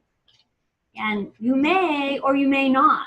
It may be that you use 2 or 3 models during the course of that lesson. And that's what these example lesson plans show you. So they started out using team teaching. Then they moved into additional team teaching, but they also brought in one teach and one support. And at the very end, then they went into a station teaching model, where they had different stations for the last. And you can see how they have marked out what exactly the general education teacher is going to do and what the special education teacher is going to do. Do we have a And here we go. I have to switch my glasses. All right, so in the end of the lesson, what does the teaming, oh, actually they moved into station. What kind of station, what do their stations look like at the end of that lesson on adjectives? Anybody want to just share that out for the rest of us?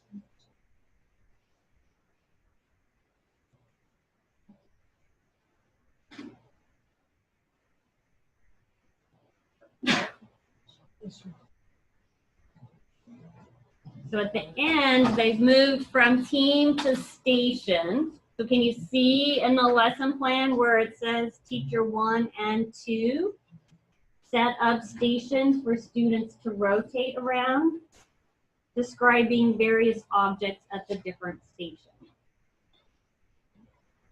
So they've gone from a team teaching to a station teaching.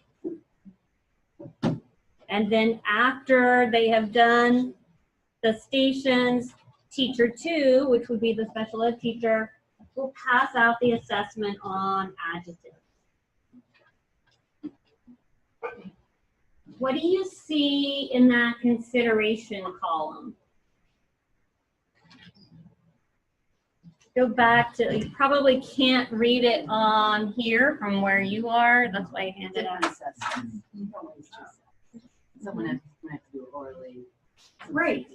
So in the assessment, it says paper and pencil for most students, but Kiki, Vanessa, Judy, Victor, and Leslie need to do it orally. So again, we're documenting specially designed instruction if those are students who are students with IEPs, that they're getting their accommodation to do the assessment orally. Going back to the beginning part of the lesson, what are the considerations that you see in that last column there?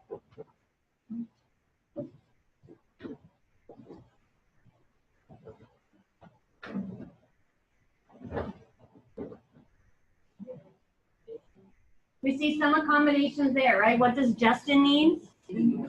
Yeah, so Justin needs preferred seating. He needs to be at the front. So we have that marked, documented in our lesson plan. What do Victor and Leslie need? Yeah, they need a copy in front of them. They need examples. Going to the middle part of the lesson. Vanessa needs preferential seating, right? She needs to be seated at the front so she could see. Victor needs to be moved away from Brandon. We're documenting that right there in our lesson plan.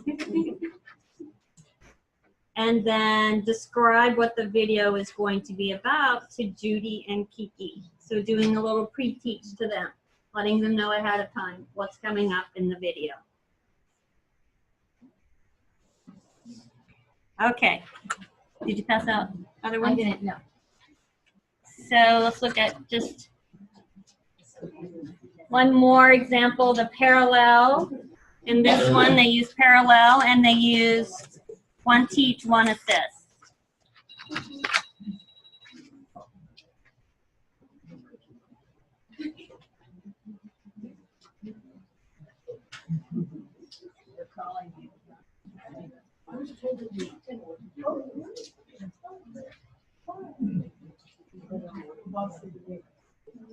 All right, this is a second grade lesson plan, language arts.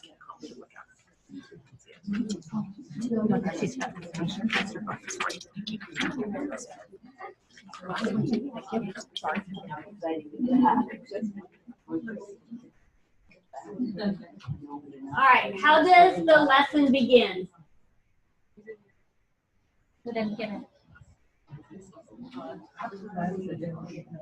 What's the co-teaching strategy they use at the beginning? Teaming. And how do they use teaming? What are they doing?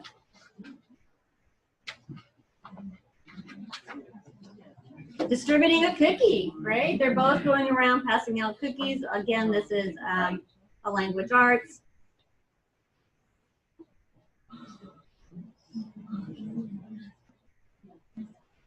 Teacher 1 is going to tell the students to take a bite, then have them list some of the ingredients that they find in the cookies, name the ingredients,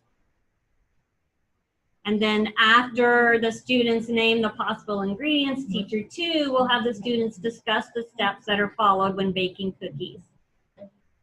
So they're both working together on that part. And then what kind of support do you see for Brandon? Sit next to Jackie. Why might he need to sit next to Jackie? Because she might be able to help support him. Right, she might be a peer support for Brandon. So is that a type of specially designed instruction? Absolutely, documented right there on the lesson plan, right? The peer support's being used. All right, then in the middle of the lesson, what type of co-teaching are they doing? They're doing parallel. So you should see on the lesson plan that there's 2 groups, Teacher 1 and Teacher 2. How are the students divided? By favorite colors, right? So we have mixed groupings. They're choosing their favorite colors. And I guess red, green, blue, maybe are at one table, purple, orange, pink at the other. But on the lesson plan, it clearly shows both teachers are doing the same thing in their group. Then we wrap up the lesson, the closing, and they move into what time? One teach, one support. And what do you see going on there? Who's circulating? The gen ed teacher is the one who's circulating. And the special ed teacher is doing what? She's the one that's reviewing the steps on the paragraph. Topic sentence, 3 detailed sentence, and a conclusion. And what kind of support does Samuel need? He needs an enlarged copy of the paragraph example, right?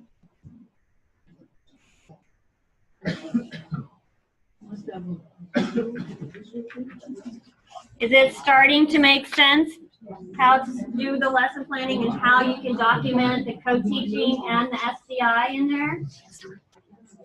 All right. So we have one more example, but we also are running really short on time. And if they listen and engage, they get a cookie? That's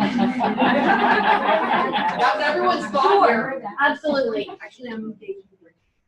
So the last example is about station teaching. I want you to take a look at that.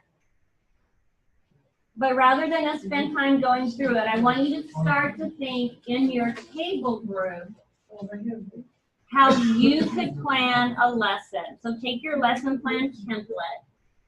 And if you're concerned about writing on it, don't be, because I can always email you the template. So take your lesson plan template that's in your packet, and with your table group, plan a lesson using at least 2 different co-teaching models. So let's spend about 12 minutes working on that and get your cookie. Is there a table that has not received cookies yet? Raise your hand and I'll come to you first. There's not many left. This table right here doesn't have You guys want some? Yeah. Do you want to come over here with them? Looks like your table abandoned you. They all went home early.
That is the one nice thing.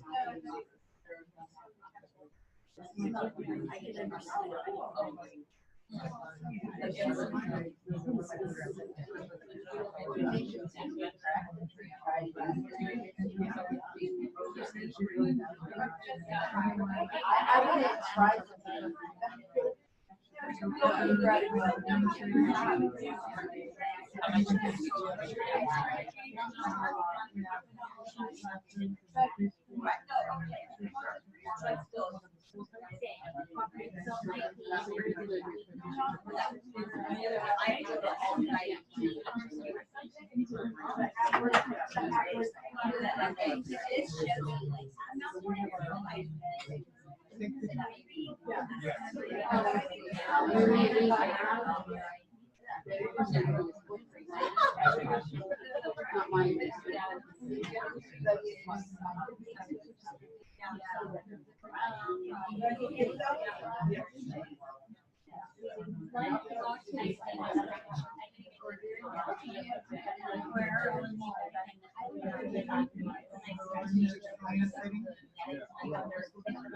Yeah, and just wait.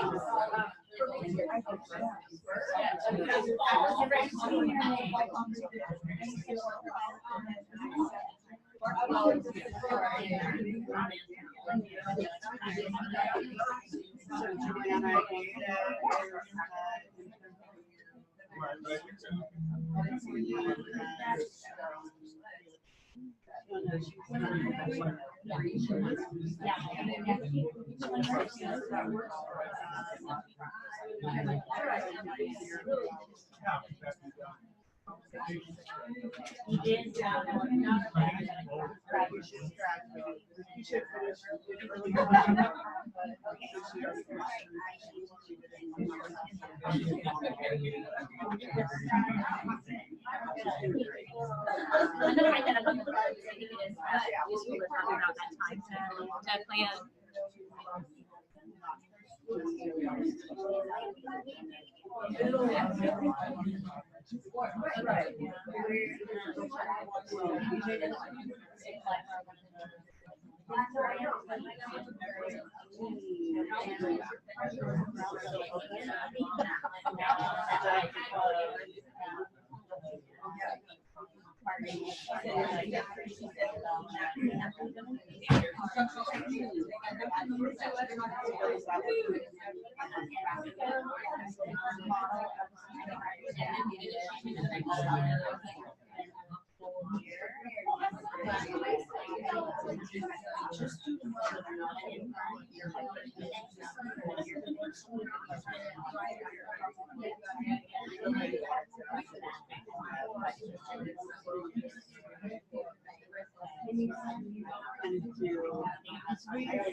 years ago,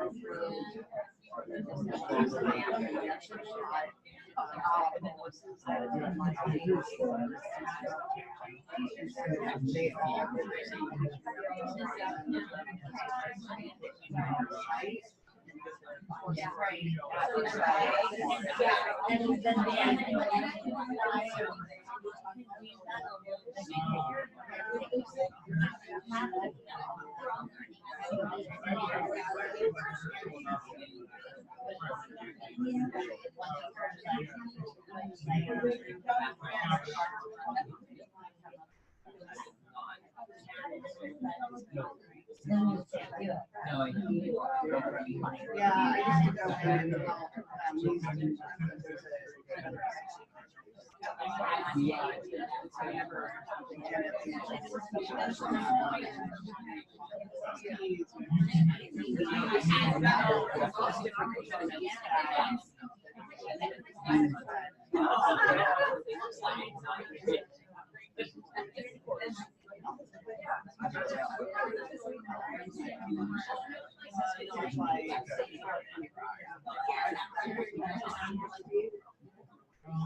All of you.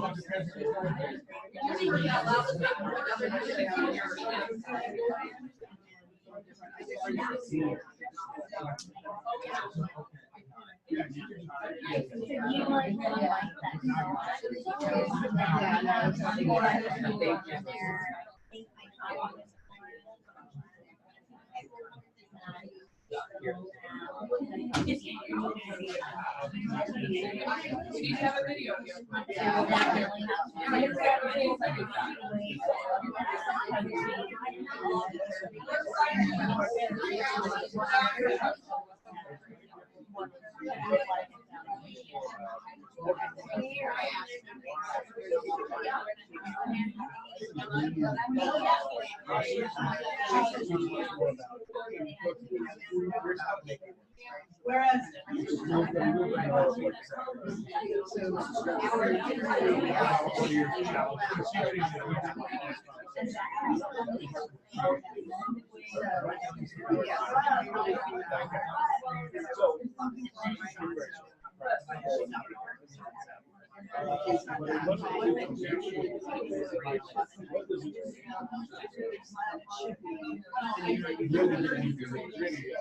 Right.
Yeah. From the whole day. No, this was just in this conversation. Yeah. Put SDI of alternative curriculum on there. All right. Let's bring it back.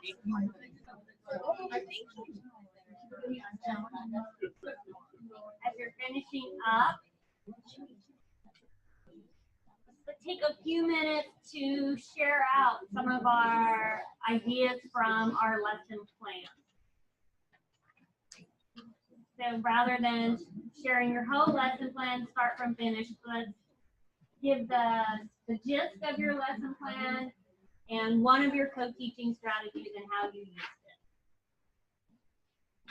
it. Who wants to go first?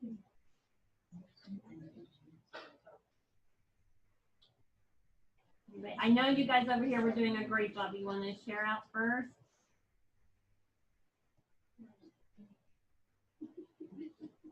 So we came to a consensus that we're going to be using this lesson plan template as a unit plan. And so we'll incorporate different methods of teaching through it, but concept-based, so standardized standards. So one of the standards that we did was divided into key keywords of the academic. Started with key teaching. The one teach, one support for a whole group introduction. And once that's completed, then we'll recheck for understanding with the click clause, one teach, one support. Then continuing on with this same unit, we'll continue with the parallel teaching, which is center-based learning. And after the assessment there at that center, then we would incorporate alternative grouping for intervention. All right. So in the parallel teaching, you said parallel and station. So you both be teaching the same thing or different things? Station teaching. Probably station, right? Yeah. So you were teaching something and the co-teacher was teaching something else and possibly a third or fourth where they're doing some independent or center work. All right, great idea. You guys use multiple types of co-teaching in your unit plan there. Who else wants to share out? Everyone's being shy this afternoon. Well, I think there were a lot of interesting conversations that were happening that were not necessarily related to the lesson plan, but getting to the lesson plan. And so I at first thought that this is what we only know, but then I had to squeeze things in. It's like, so planning is essential for co-teaching, but then we end up with this time element. And depending on district decision-making, you might not have as much time as you would like to co-teach. So what would that do to your co-teaching? Well, it might make it ineffective. So if you are given a small amount of time, what might you do? Like, so to make it as effective as possible, if you only have a little bit of time to plan together, what things might you do? Just general strategies. So I had that issue like the first year. After the first year, like you learn as a special ed teacher, you learn the content, like the flow, so you're very much more clear. I started learning like, okay, like I would copy the plan book. So she's like the content expert. I would copy her plan book. So when we met during break, it was really easy to say, okay, I saw this in like your plan for like next week. You know, we chat that way and just do Google Docs. Right, you can't always be in the same space at the same time, but you can still do co-planning using the Google Doc or, you know, old-fashioned. I copy the plan book. She does the first part, and then I go in and fill in where I'm going to put in that specially designed instruction for our students with IEP. Then, when we do have that face-to-face time, it's a lot faster. All right, this is what we're going to do here. There. Yeah, I found like copying the plan book and getting like, you know, after like knowing, you know, you seek them and just knowing that, like I had time to like look it over and process it myself and think about what the students would need and then come back to her the next day during break like prepared to like decide. Yeah. So that your time is really effectively used. That's a great strategy. Anybody else have another time management when it comes to planning or a tool that they use?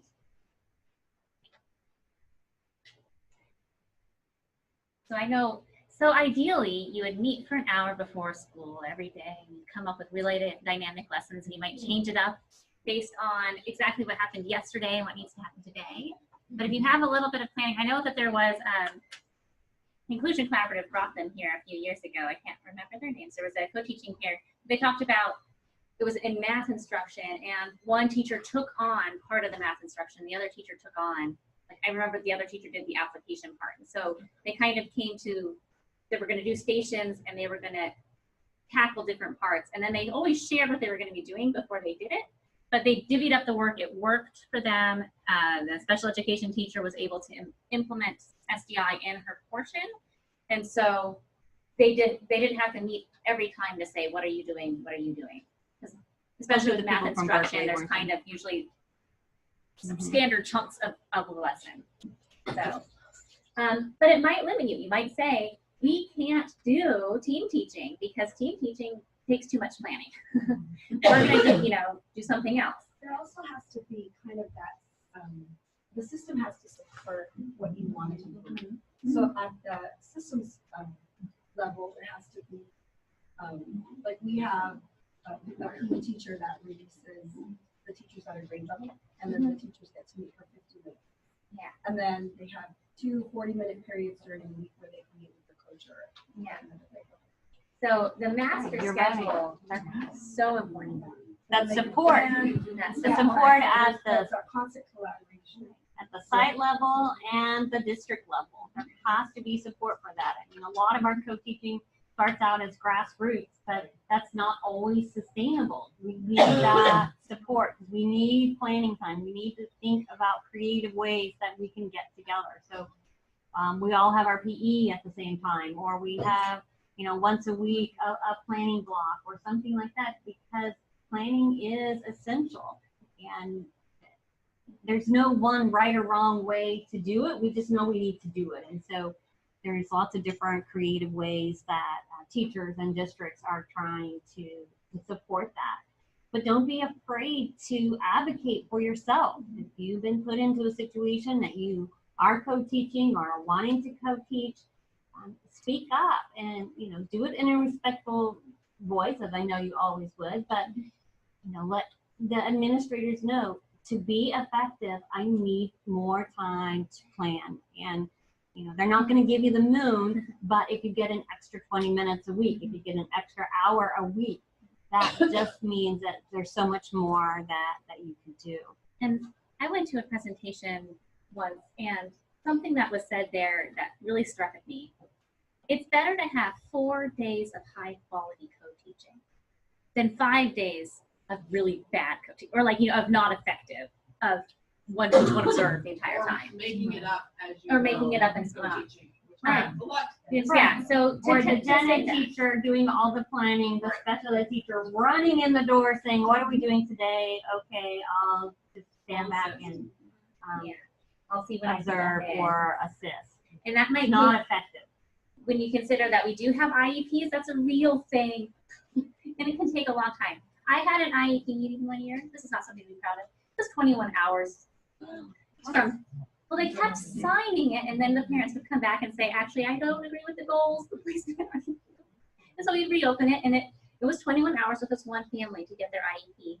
I'm not even sure if you can say finalized. Hopefully that's an outlier. That's an outlier. But sometimes we have these things that come up. They take a lot of time. Usually our IEPs go much more smoothly. And that also relates to caseloads. And this is something that as administrators, and if you're talking to your administrators about it, you can't be an RSBT teacher with a 28 student caseload and then go co-teach for all 28 students. It's just impossible. You just don't have enough hours in the day. Unless you have the clone. And people also need to understand that co-teaching time is sacred. So you can't be pulled out of that co-teaching time because we need another warm body over here in this class that has a sub, or this student's having a meltdown. We need someone with your behavioral expertise. So, or I'm sorry, we have to schedule this IEP meeting. This is the only time so-and-so can come. And so when you are in a situation where the co-teacher, and it's usually the special ed co-teacher who's constantly being pulled out of the co-taught classroom, how's that gen ed teacher going to start to feel? Yeah, not very good, right? And why am I co-teaching? That person's never here. All this effort to plan, and then the lesson plan's not going to work. Right. And so why wouldn't you have a bad attitude then? I would have a bad attitude.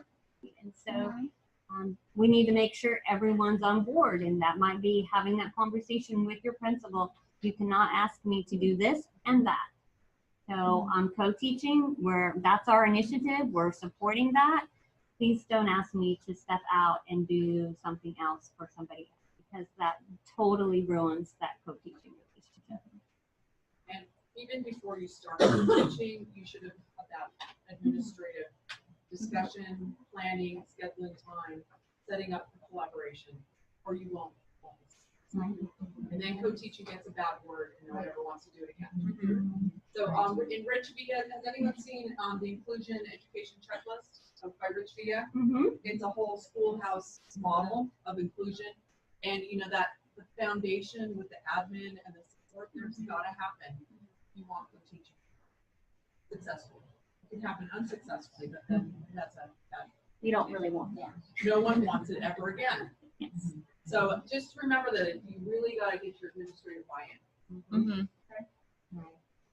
I was gonna sweep it through. Oh, we did it. We shared out. Wrap up in questions. So that's where we are. Wrap up in questions. Are there any questions before we let you guys go? Wait, you have to do evaluation. Oh, sorry. And then you get a certificate. But this is grant funded, so we have to collect some data. I would also like to, are you guys ready? This is time? Yes, they are. Did you see how quickly they said yes? We're done. I would like to also see how many of you, since this is a grant funded program and we just started it, and we honestly didn't think anyone was gonna want to come to this today, and then it got really great. Wait. No, seriously, last week I'm we not had sure I 6 feel good people about that. enrolled. 6. So obviously this is a need, and I'm thinking we should have these ladies come back and do this again. Do you think you know other people in your district that might want to participate? Yes. Okay. We'll do it again. And where are you? Thank you. Stephanie Block. I know your name. We're still relatively Do you want to meet with us after, or are you going to have Margaret train you how to do it? Because we're going to show a couple other people. Yeah, I'm not sure if districts completed their experts at it yet. Some are a little I just said further along. refine it. I didn't say become experts. But it is exciting to see how many districts are taking steps to move in that direction. Thank you, everybody, for your patience in this room. Sorry Have a about better this holiday morning. party and etc. And I want to clap for the doctors. Thank you. Doctors. I'm excited to partner with you guys, and I think based on what just happened in the last couple days, this needs to get out. We had several districts who couldn't get subs to send their teachers. And I know that's a critical issue everywhere in Santa Clara County, so having it again, I think would be, so once you do it, you want to do it again, right? Absolutely. We get more bang for our buck if we do it more than once. So, less time with those everybody, papers going on the floor. thank you for coming today. We're delighted to have you. Myra, can you come in? I would like everyone to say thank you to Myra for making this because it's been exciting. And then we actually have a little something for you besides the certificate. Because it is National Inclusion Week. I saw the sign up. Oh, thank you. Someone noticed it. We actually, if you want to take some of these cans, if you're interested in any of this materials, they're on our Facebook, the Inclusion Collaborative Facebook. It's December 3rd through 7th. We're already exhausted. It's been quite a week. So we have some community, many hands, one community, which is a really nice grant.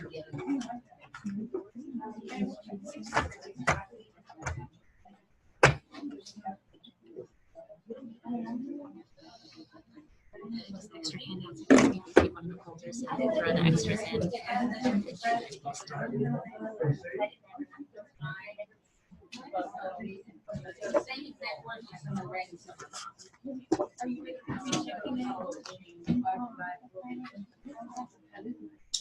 If you get home and you have questions that you think we can help you with, you can email us.